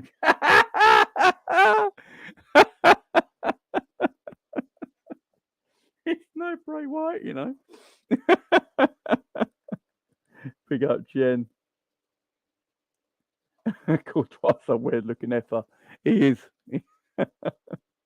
Yeah, that's the thing as well, Aaron. We're not a small team. We've got a lot of 6 foot plus players in our team. It is a crazy one. I mean, Hendo's 6 foot. Milner's got to be what, 5'10". Gakpo, Darwin, they're tall. Matip, Van Dijk. Yeah, it's not like we've got tiny players everywhere. Yeah, you're right, Aaron. It's a weird one. Oh, you haven't? Oh, for goodness sake. I get so carried away, man. The problem is no one's saying Neville. I don't think anyone's saying that Rashford ain't a bad player. This is the thing. Rashford's a very good footballer. I don't think anyone's ever doubted that, but people go too over the top. Far too over the top. Our tall is Basesic. Yeah, I think he's only like 5'6", 5'7", but no, he's a diamond, man. This kid, you know, man. We've got to talk about this kid seriously. Liverpool might have found a diamond here without meaning to, because let's get it right. If Liverpool bought midfielders in the summer, which they should have done, yeah, or we never got injuries or anything like that, Stefan Bajcetic might have never played for Liverpool this season. And then we probably would have eventually ended up loaning him out or letting him leave the football club, yeah? It's sort of like we found a £40 million midfielder. I know people go, Jamie ain't worth £40 million. What are you chatting about? Well, with the away transfers are inflated right now. You know, you see players going for 30, 40 million are actually not that good. You're telling me Stefan Bajcetic couldn't be a £40 million midfielder? So what kind of way he's doing, man? Everyone keeps getting worried that he's going to get over, you know, he's going to get, you know, this game's going to be too much for him. Like the Merseyside derby was going to be too much for him. The Madrid, like all these, he's excellent. His quality shows, man. He's a great technician. He's great on the ball. You know, he's making Fabinho look decent. You know, that's not at Tilo. There's still issues with Fabinho. I've heard people say, "Oh, Fabinho's back." Yeah, Fabinho's never be back. You know, there's still massive issues with Fabinho. It's what it is that Stefan is making him look great. You know, this kid is different quality. And we stumbled across a £40 million midfielder. Yeah, Fabinho's 6 foot as well. We got tall people, man.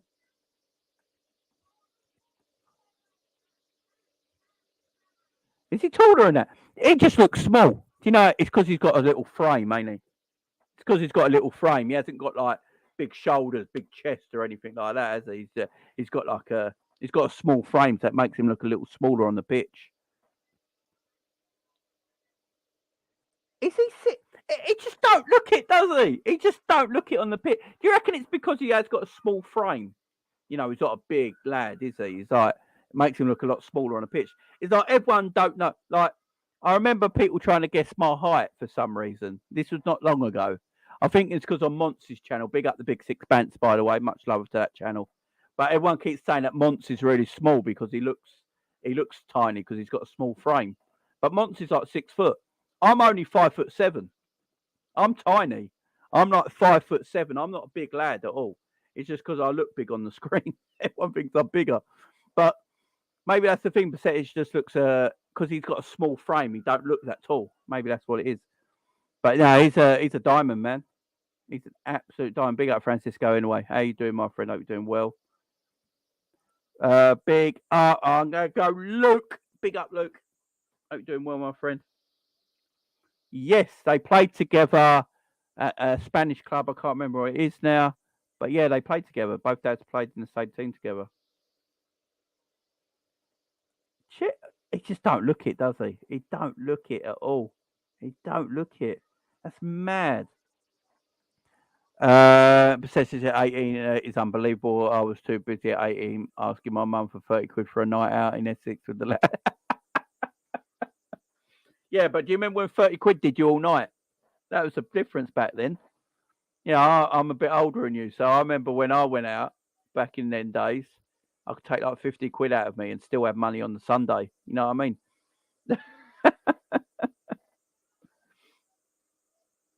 No, exactly, Phil, exactly. No, I get what you mean about percent. Yeah, because he looks small in the screen, don't he? Big up, Ravi. How you doing, my friend? Hope you're doing well. Nice to see you here, my man. He looks 5'2" on camera. Yeah, he looks. He don't look it though, does he? He's got skin. I'm 6'1", but I'm 5'1". Don't do that to yourself. Don't do that to yourself. You're a good-looking man. He needs to go to the gym. He does. He does. Yeah, I'm good. Stefan Messi now. Yeah, Celta Vigo. That's who they play for. Yeah, Monts a great guy. I love Monts to bits. He's a great guy. As I do Luke and Ricky 8092 Reds TV. Go and subscribe to them, guys. Go and subscribe to them. What are you waiting for? How these guys are not on 1,000 subscribers yet, I don't know. They're great lads. Go and subscribe to them. It's Liverpool content. 1892 Reds TV. Just go and subscribe to them. Go and subscribe to them. Luke, you're a mod, Luke. You can put your channel link in the live chat, mate. Luke, put your channel link in the live chat. Put a link to your channel in the live chat, man. And people go and subscribe to him, yeah? Ravi, if you're there, you can do it as well. Go and subscribe to him. This guy should be on 1,000 subs. I love these guys. They're great guys. Talk to them all the time. Go and subscribe to their channel, guys, please. Big up, Michael. Size and strength don't always go hand in hand. Yeah, I mean, you're right there. I don't think Carvalho's ever getting Liverpool minutes ever again. There's rumours that he's going, man. 1 inch and a bit and 2 inch on screen.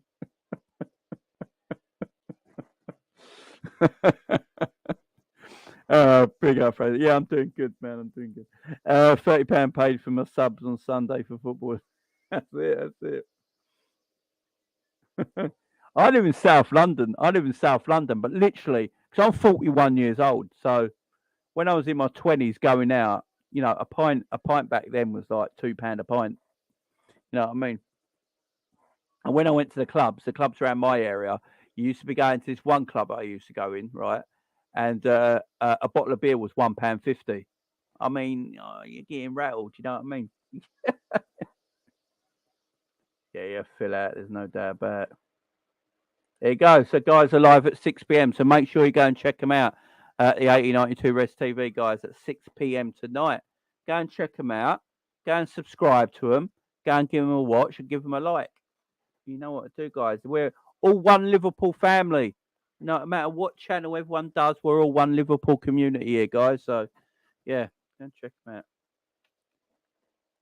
Yes.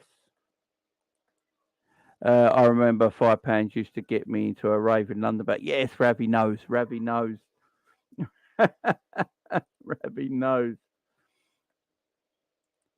Big up, gang. Good day, pay doing, my friend. Great results, but I do feel like the performance levels dipped to Newcastle at a better. Yes, I think I was saying earlier, gang. I think the boys, when we were 2-0 up and a man up, I think the boys all started thinking about the Madrid game Tuesday. You know, I think they were all like, and that's the reason Newcastle got back into it. But yeah, look, what Newcastle did well, right? They played well. I think what's going under the radar a little bit is that Newcastle don't concede goals, and we opened them up.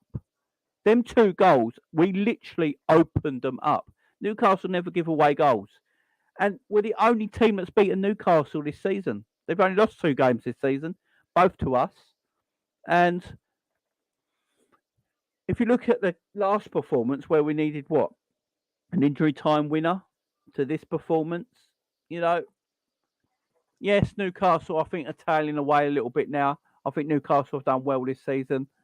I think they'll start to drop a little bit. They'll win your games here and there and keep them alive. But I can see Newcastle ending up finishing 6th this season, which, by the way, is a phenomenal position to finish. But yeah, they are where they are. But I'm happy. The performances will come. That the more we win, game after game after game, the players will gain confidence. They'll get up, for that game. We've won 3 or 4 in a bounce. The confidence of, and the players will start feeling like their old selves. So one step at a time, but we're doing good. Pacetic is strong enough due to balance. Yeah, he's got a great sense of balance. A lot of them, Spanish type midfielders all have, ain't they? Look at Xavi and Iniesta. Nowhere near the biggest, but their sense of balance, and gracefulness on and off the ball. You couldn't knock them over. Look at Mo. I think Mo's only like 5'8", 5'9". Can't knock the geezer over. Okay, yeah, just go and support the lads. There you go. There's the link there, guys. Go and smash that link. Go and do it now, guys. Go and hit that link. Go and subscribe and come back.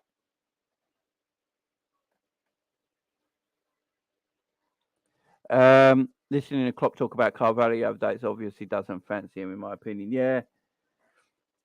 He basically put him in the friend zone, didn't he? Klopp basically put Carvalho in the friend zone. He was like, yeah, he's a good kid, and he's like, friend zone. Carvalho knows where he stands straight away. He's in the friend zone. When you're going, like, you're trying to pick up a woman and all that, and straight away she's like, it's going nowhere, and they just put you in the friend zone. You're like, oh, that's that then. That's what Carvalho is at the moment.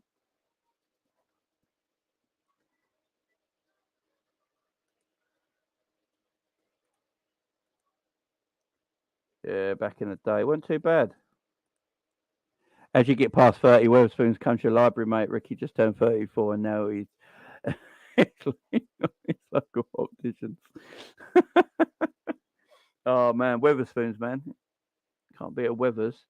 £1 for a drink in the Pen and Wigan on a Wednesday night. They were the days. Yeah, missed them days.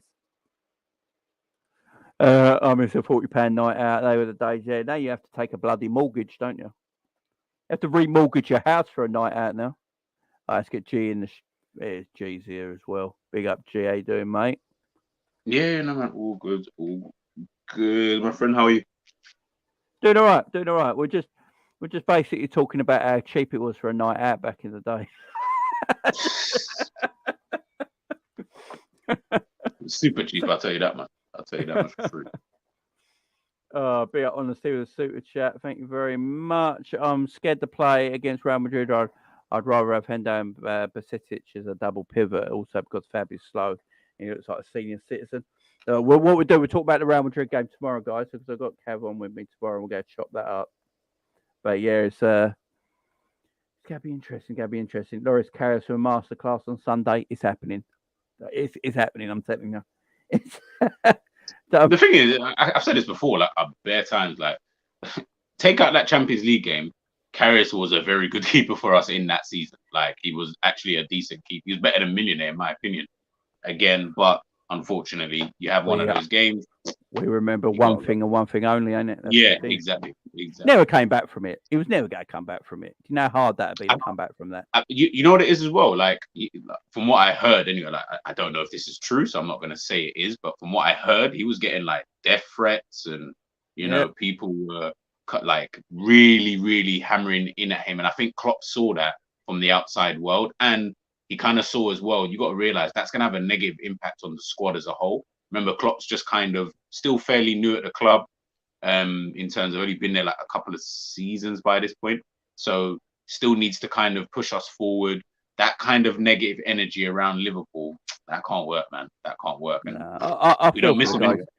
He seems like we've got the best in the world now. So I mean, it's just I feel for the guy because he seems like a lovely bloke, but he's look. It must hurt Karius because you got Allison came in and took his spot, and he's like better looking, better goalkeeper.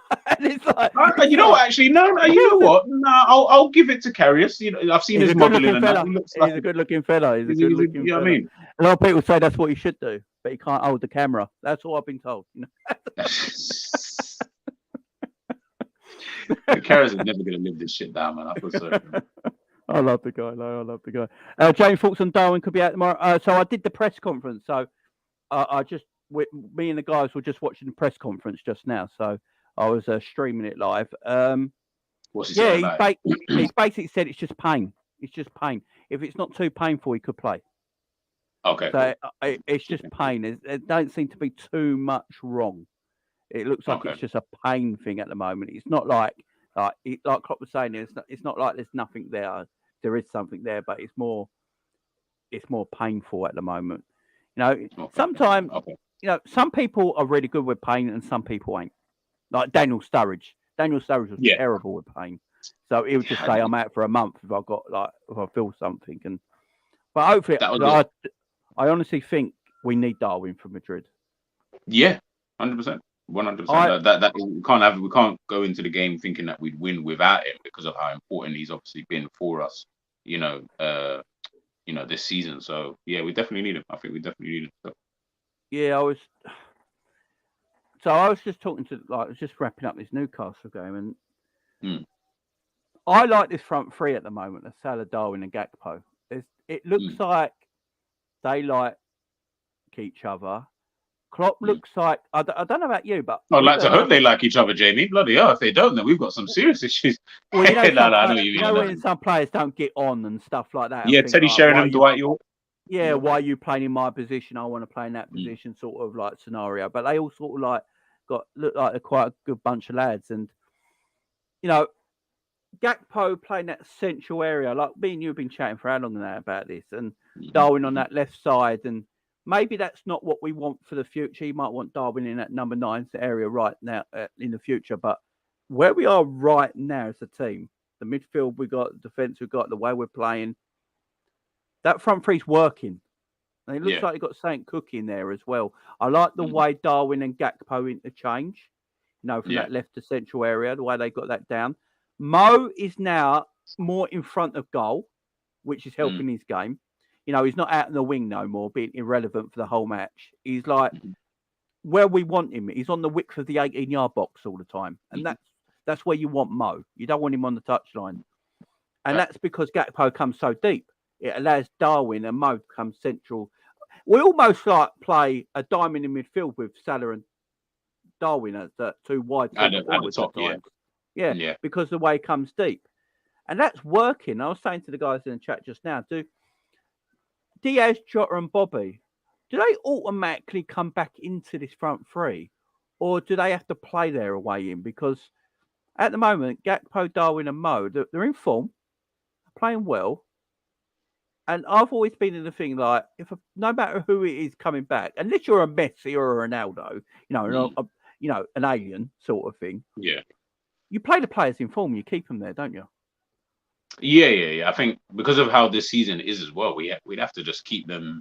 No one is really if your name isn't Allison or Van Dijk, no one could really be guaranteed a place at all. I don't think there's any place in the team where I'm like, yeah, if you're having bad games, then we can just keep you in there. I think other than Van Dijk and Allison and Salah, because we don't have a right winger. Yeah, everyone else, your place is up for grabs. So I think when it comes to that, these kind of positions, just keep them.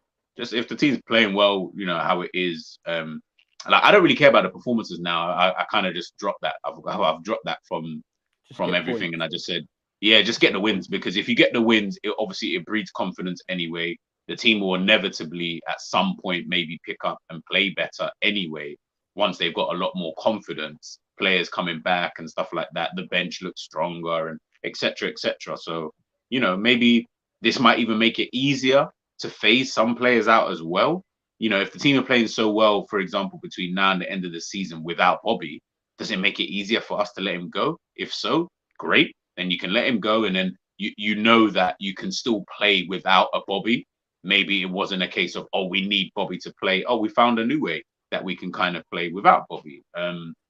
Little things like that. So I think with everything that's going on, again, it's only 2 games, so we can only talk about the 2 games. But if they just, I guess, continue with the same kind of ethos that they've had in these last couple of games, we're good to go, man. You know what I mean? Yeah. Madrid are obviously going to be a lot tougher, but we'll wait and see, and until tomorrow. But Madrid have got their own problems as well this season as well, and I think they've got their own problems coming to this game with personnel as well. That's why it's going to be an interesting game Tuesday. We haven't heard much from Pep Linders in 2 weeks. I don't know if anyone's noticed that, but he has been quiet. No quotes. Look now, no quotes. Yeah, no quotes. Usually the quote coming out from somewhere or anything. Maybe Klopp shut him up a little bit because it does look like It does look like something has changed. There has been a tweak in little formation and tactics and stuff. Not, but it didn't take much. But this is what our argument was this whole season. We have far many too good players to be where we are in this league. We should be in top 4 now with the squad we have. There's no doubt about that. Even with injuries, with the squad everyone gets injuries, But the majority of our injuries are not really being the better players. Like apart from Virgil, who's been out for only a few weeks. It's not like longevity. The majority have been fit. So, we've got a fit squad really right now. And Gang Deep says here about Thiago. Now, I've been seeing this going around.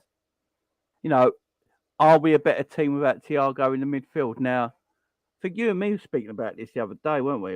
About Thiago and saying, if Liverpool play counter-attacking football, they are better without Thiago because Thiago can't play counter-attacking football because you're not using Thiago to what he can do. But it all depends how you want to play. Now, I said it a while ago.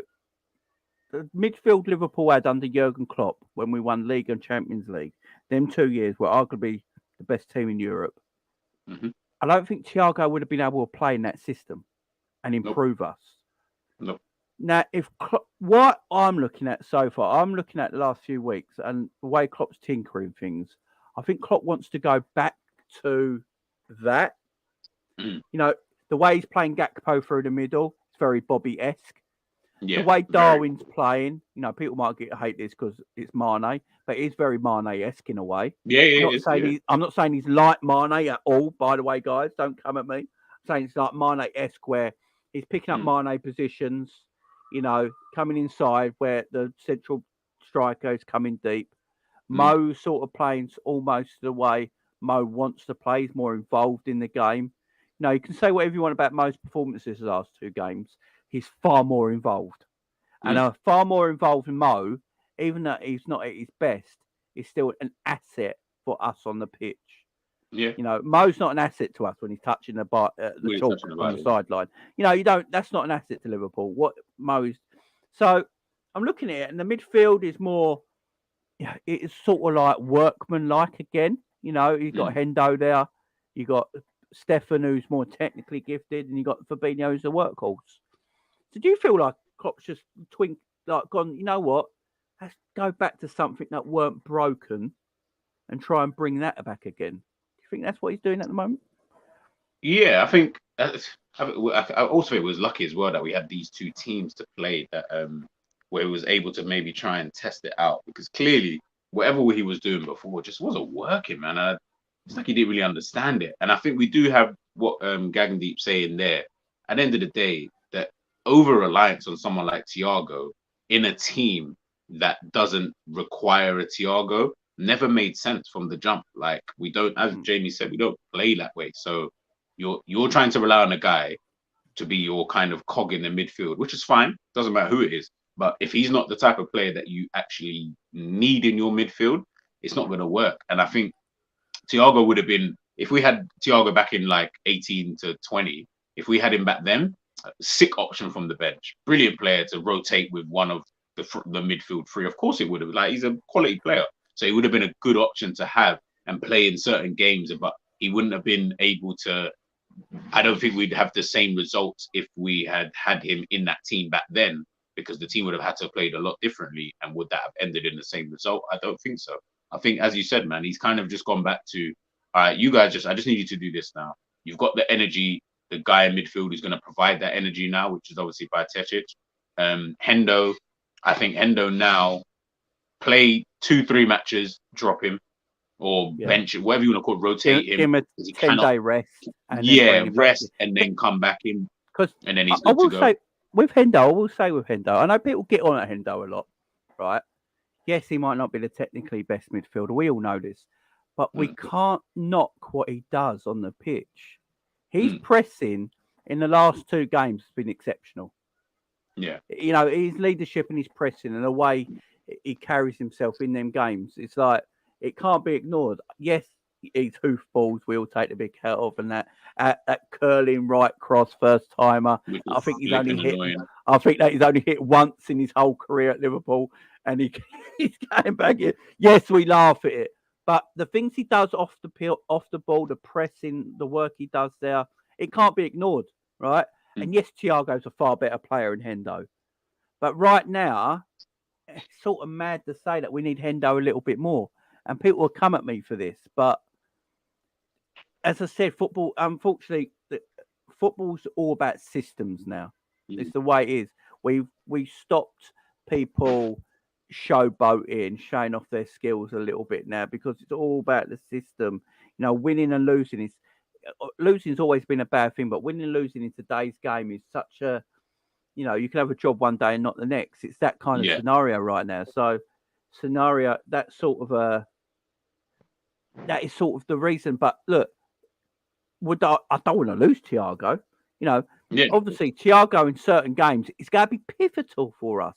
But that's the whole point about having a squad, guys, with different abilities around the pitch. You know, there's going to be some games like Stefan, Fabinho, and Hendo might be the perfect midfield for that game, right? And then the next game, it's like, do you know what? I'm not going to need Fabinho for this game, but Stefan in the 6th.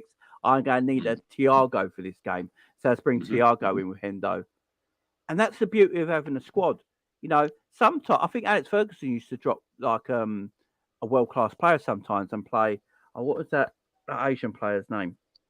Was it Japanese guy? Ji-Sung Park. Yeah, and he'd play him in a certain game because Ferguson used to say he'd get the best out of that scenario for that game. He was the best pick, you know, but it didn't mean the player that came out for him was anywhere. You know, he was far better in Park, but he just came out for him for that game because that's the whole beauty of the squad. You're meant to have this in your squad. So I don't see the problem with it. I really don't. No. They're all needed for different parts of their game.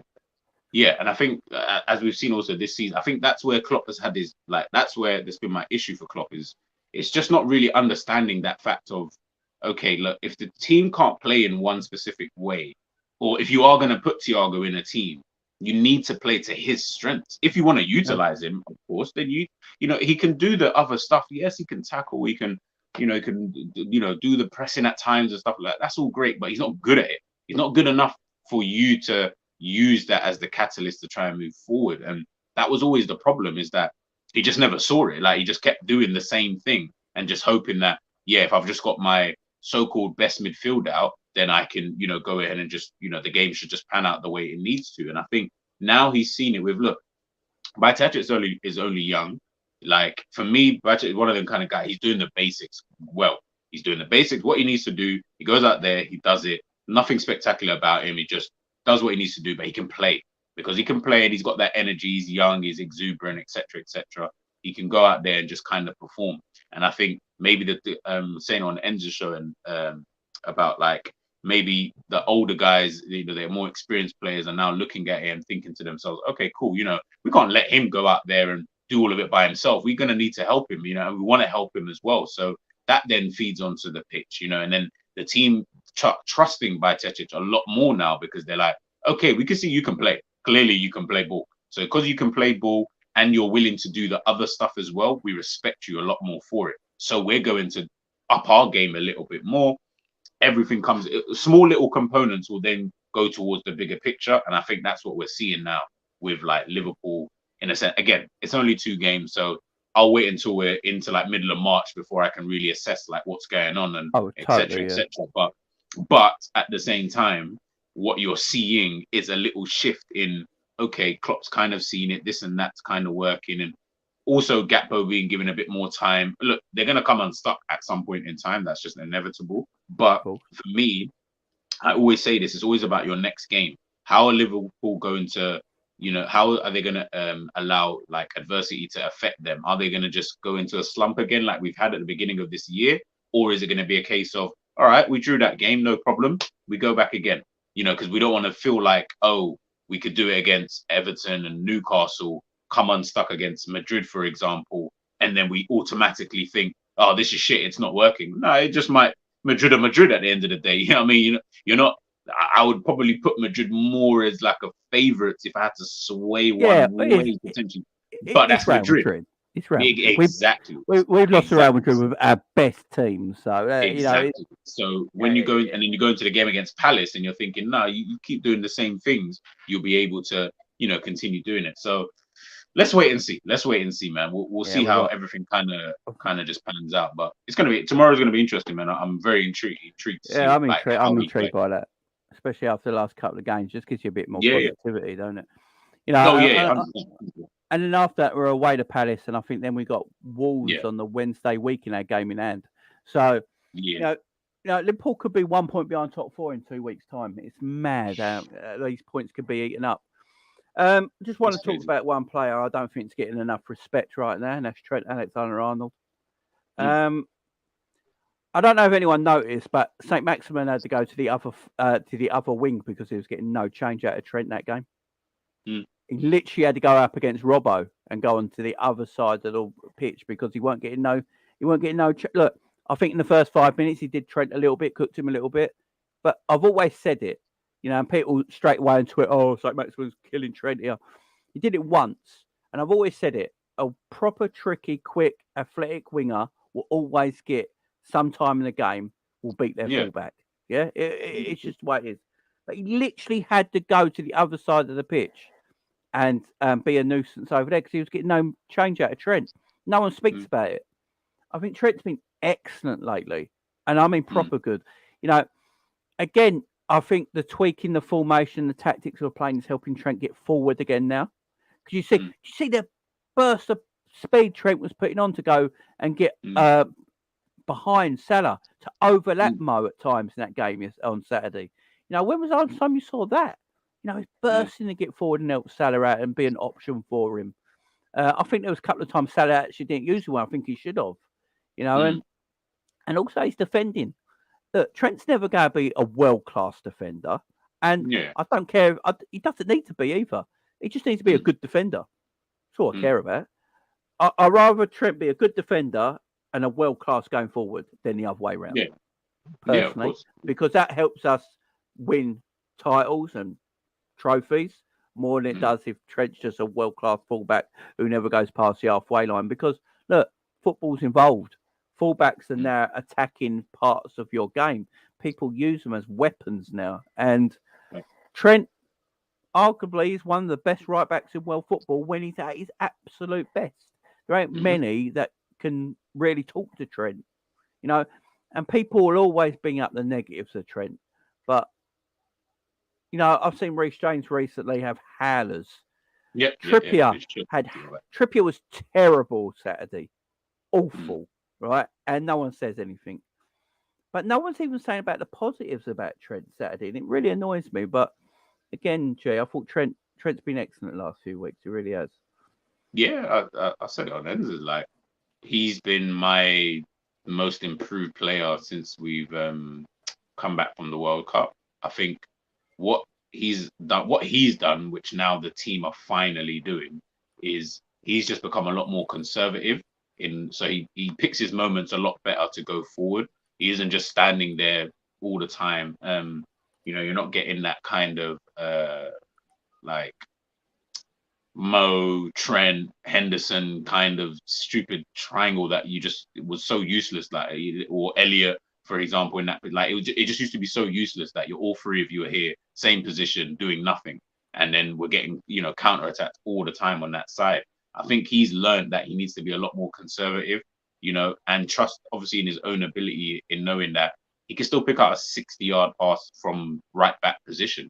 So it really, we don't need you. Yes, of course, if you can get forward, of course, that's the whole point.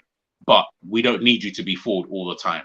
There are going to be games, maybe like tomorrow, where you're not going to be allowed to get forward, potentially, if Vinicius gets his way, because you need to be worrying about what's coming back this way. So when you are worried about that, as long as your right centre mid is doing their job as well, and you're doing your job in terms of the defensive side of things, then, I think Trent's he's just learned to be more rounded. And I think that's what he needed to do to become a better player in a general sense. Going forward, he don't need to worry about that because he's got that on lockdown. But he needed to understand that to be considered the best right back, you do need to be quite well rounded in that sense. Most of the best fullbacks that we know, they are good in both aspects. He is different because he is fantastic going forward. I think is it Hakimi? I think he's probably. Hakimi's a guy going forward. You're not catching him. He's probably the quickest right back that I can think of. But coming back, Hakimi is a bit susceptible to being caught out of position. For a person who's quick, he's slower going back than he is going forward. Yeah, exactly.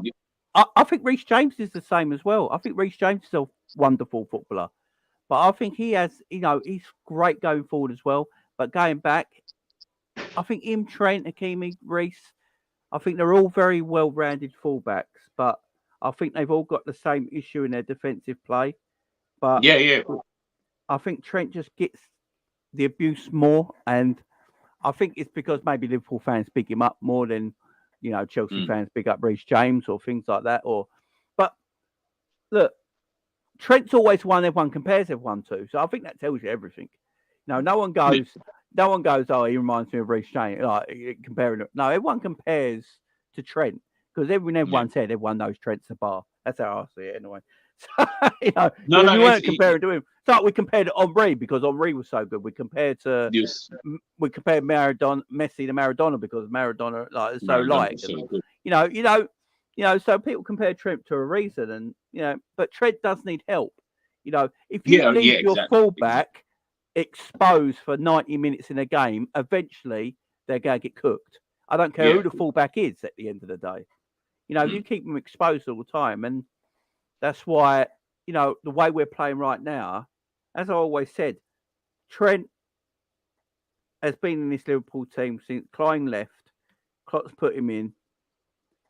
Did you hear the story about what Klopp did to Trent?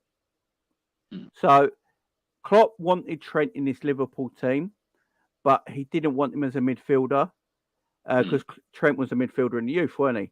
Yeah. So they trained him and coached him to be a right back. So that's why he started playing right back games in the youth team, so he could get into the first team for Liverpool. That's where Klopp thought he could use him best. So it's not like Trent was a born defender. That's why I think when people mention that Trent should be midfield, I'm like, nah, I don't think he should be a midfielder because of the type of game that you need in this team anyway. The type of game that you need to be a midfielder for Liverpool.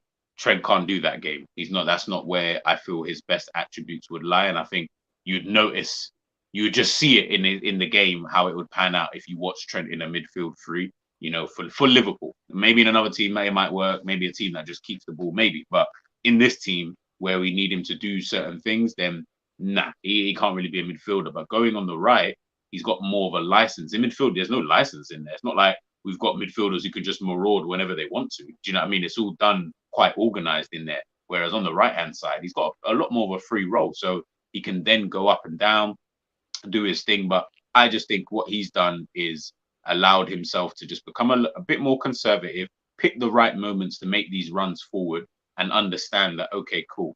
Can't always, bomb forward like bloody Superman, because regardless of who's on the right centre mid position, it's not always going to work out that I can get myself in there. But at the same time, understanding that because I think having Darwin Nunez does help as well, and the way that we play, we do a lot of long balls forward. Him and Robbo, I think it was in the Newcastle game or the Everton game when I was doing the stats, him and Robbo, all they were doing is long balls. We barely played in the middle of I think it was in the Newcastle game, barely playing in the middle, just long balls forward.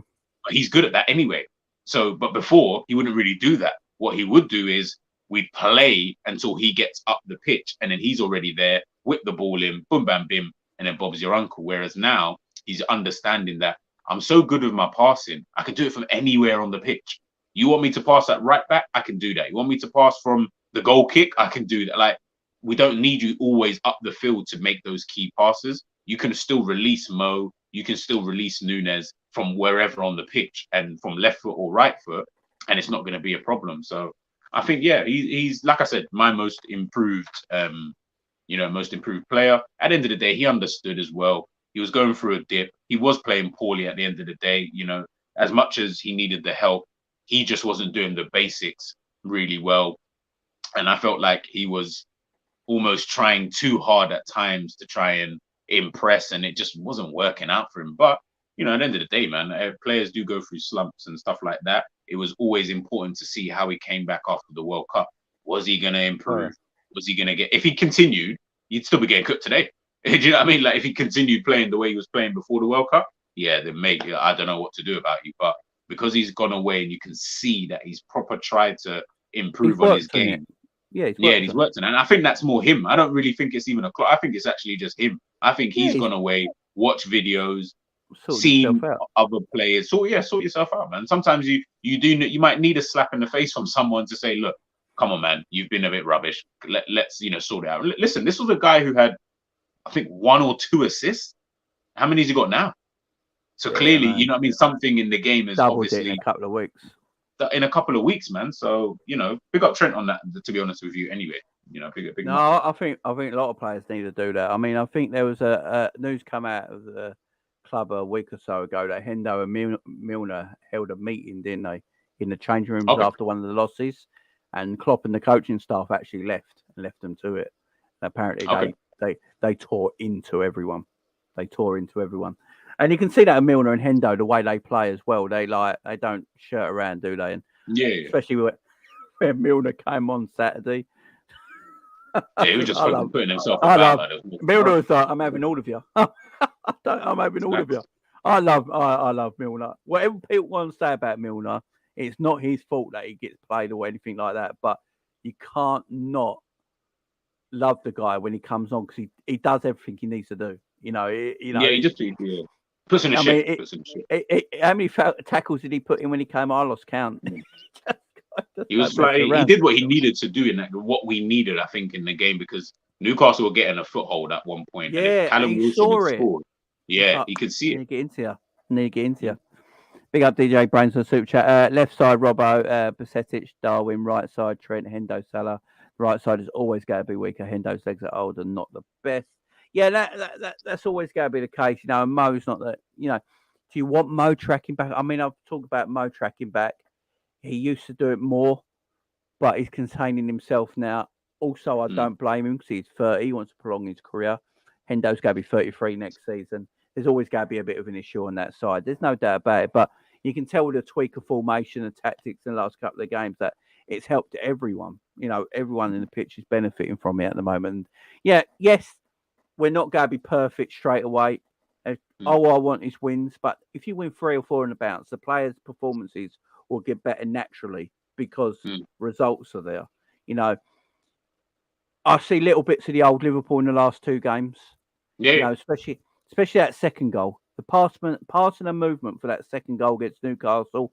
The way Basetic got the ball and spun and just left his man behind, and went on and passed the ball forward. The way we moved the ball, the way it changed. That's old Liverpool. The Trent ball to Darwin straight through the middle. Yes, sir. The counter attacking against Everton. There's little bits there where you're like, it's still there. It was always, the thing is, it was always there. It was that, and that was what pissed me off. Yeah, man. Exactly. That's what used to always bug me. Like, I could tell you still have it, because in some of the games that we play, you'd be like, okay, yeah, this is like the Liverpool I remember. But then, do you know what I mean? It is one of those kind of things. With Stefan, I actually don't think he actually played that well against Newcastle. I actually thought he got kind of drowned out after a while in that game. But the move for the goal was really, really good, I think, for that. But overall, this was his worst game I've seen in a couple of weeks. If I'm being honest, I don't think it was It that was his good. worst game But so far. he But didn't it wasn't need. terrible. But No. It was like it wasn't terrible. worst Like it wasn't terrible performance. in that sense. But it was That's just the level he's at it, already. yeah, and that's the thing. And I think sometimes, then I was saying this before, like this is a game that was a game where he's played all different types of matches, i.e., obviously he's played against the Chelsea. Yeah, I think he played against Chelsea. That's against them and what they are going to offer. He's played in the Merseyside derby with the intensity. Big up Rod. He's now played against Newcastle, where again Newcastle probably the best team in this run since he's come into the team that we faced. And again, they provide different types of threats and stuff like that. And I saw, okay, cool.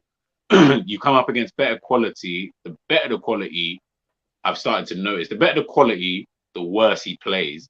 But I'm then noticing when he plays bad, the other two play better. So it's always like, okay, cool. That's something to think about moving forward in bigger games. It's good though because he doesn't need to be carried. That's yes, the thing. he doesn't. Yeah, you don't need to. You don't want to play it looks good, but then he's a passenger. You know what I mean? Yeah. And look, Stefan's 18. The man's he's got highs and lows. Exactly. But we can see his quality. I can't get onto him. Uncle Rod's in the house. How you doing, Rods? I am very well. Just thought I'd come in there quick and fast and hey, look, the man them still. What's going on? What's going on? That sounds like my sex life, quick and fast. Yeah, considering Jay, my sex life is non-existent at the moment, so I will take that, mate. No, listen, it was a good game the other day. I think the players at the day did what they needed to do. Do you know what I mean? They wasn't spectacular by any means, but they did what they needed to do. Do you know what I mean? And I also think as well, when a team goes down to 10 men, it's very hard. It gets harder to play them. People think it's easy because you've got the numerical advantage, but it's not. It's not as easy to beat 10 men. But they've done it. And the most important thing is that they never conceded. Never conceded any goal. Possession in the day, right? He's basically on the job learning, isn't he? He's learning on the job, literally learning on the job. And fair play to him because he's coming there and said, right, you know what, I can do this. You know what I mean? And obviously, as you said, as you allude to, G, there are going to be games at the day where he has bad games, but there are going to be games at the day he has good games. You know what I mean? So on the whole, I was happy with him. There's not really anybody in the team that I was hugely disappointed with as such. Nah. Probably players that I thought they could be a little bit better. Do you know what I mean? But on the whole, I wasn't hugely disappointed in them, considering what we've seen in the past. You go to games like Wolves, you go to games like Brighton, Nottingham Forest, and the list goes on. So to go to sort of like St. James Park and pull off a performance like that and come away with 3 points and plus come away with a clean sheet, I thought was great. Also, today, Alisson has got to be the best goalkeeper in the world. He's the best goalkeeper in the world for me. I'm sorry. Like Henry said, he's the best goalkeeper in the world for me. You know what I mean? Yeah. I wouldn't want any other goalkeeper but Alisson because, in that game, he saved us a couple of times. Do you know what I mean? But like I said like a couple of weeks ago, I think at the day, if we get our players back, I'm not saying it's going to happen, but we can go for top 4. We get all the players back, get them fit, start playing, we can go for top 4.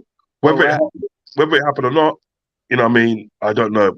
But there's a possibility of us getting top 4. Well, have you seen our next Premier League games? So our next Premier League games are Palace, Wolves, Man United, Bournemouth. Look. I think we'll struggle in those games. It is because we always seem to struggle against the lesser teams when. I wouldn't be surprised if we do. I wouldn't be surprised if we do United. We're at home United. That wouldn't shock me. United are on fire at the moment, but I watched United play. Right, in the last couple of weeks, United have been a bit smash and grab. Bit smash and grab. I think they got outplayed by Leicester for the majority of the game. They're outplayed by Leeds for the When you got a majority goal of the game. scorer in Rashford. But they got Rashford at the moment, who's just on fire. He's in this massive purple patch of his career, you know, and you got to give him his due. He's playing well, so they got that at the moment. Theo Brain says, where do you guys see Diaz playing when he's back? It all depends what this front three are cooking. If these front three keep playing the way they are at the moment, I don't think Diaz comes back in straight away. I don't think it'd be fair, but look, he's a left winger. I don't see Diaz playing anywhere but the left hand side. Maybe the occasional right hand side of the attack in a game, but not as a starting right attacker. But yeah, I would say it's gonna be. Look, personally, I don't think Diaz has many minutes when he comes back. I'll be shocked because no, keep him on the bench. Keep him on the. I would say at the day. Diaz is meant to be back. He's running now, ain't he? He's training, so they reckon 2 to 3 weeks. Keep Diaz on the bench. Keep him on the bench in the day, right? And just bring him on for the last 20 minutes or so until the end of the season. There's no point in that in the day, sort of like really rushing him back. You know what I mean? Just keep him on the bench, and the last 20 minutes or so, you can say, right, go and run at these fellas. Do you know what I mean? You know, because to put it this way, the only game I see us struggling in is the Man United game. That's the only game I see us struggling in, and even then, I think we could come out with a point. I think we learnt a lesson against Wolves. I think we beat Wolves because I saw Wolves play over the weekend against Bournemouth, and I had Wolves down for a win. Yeah, and they was woeful. They're a weird side, Wolves at the moment, ain't they? Yeah. Wolves have a lot of talent. Big up, G. I know his battery just died, but big up, G. Thank you very much, my man. Wolves they're a weird team, aren't they? They've got a lot of good players, but they have a good win, and then they're like terrible the next week. They're a weird side. They're a weird side, but I'm happy the way Liverpool. Look, Liverpool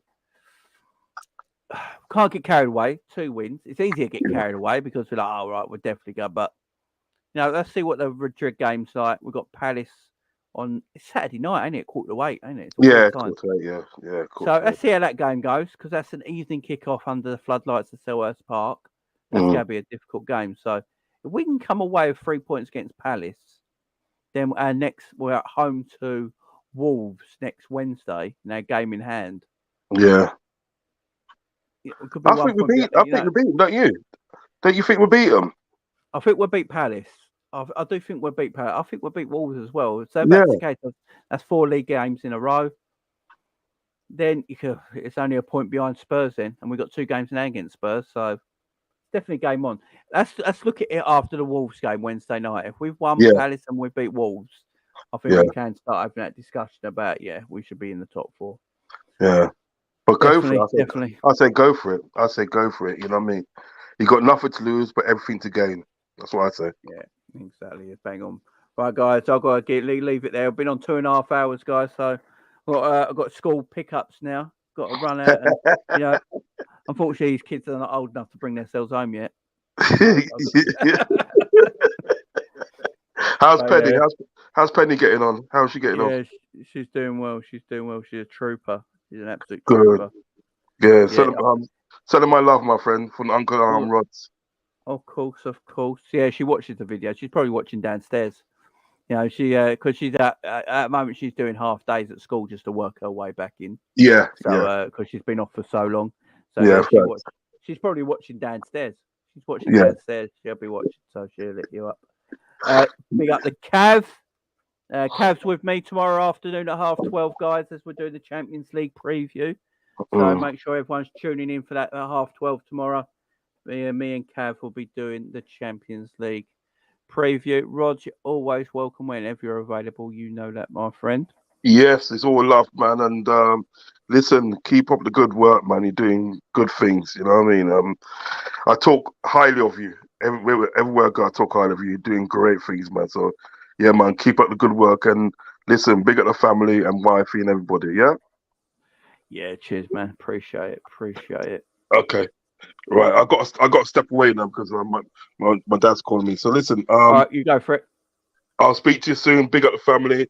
And big up everybody, like and subscribe to my friend's channel. He's a friend of mine and also a friend of my channel. Like and subscribe to his channel, please. Show some support. Take care, bro. Big up. See you later, mate. See you later. So, guys, that's it. We're going to call it a day there. Thank you very much for joining me today. I do appreciate it.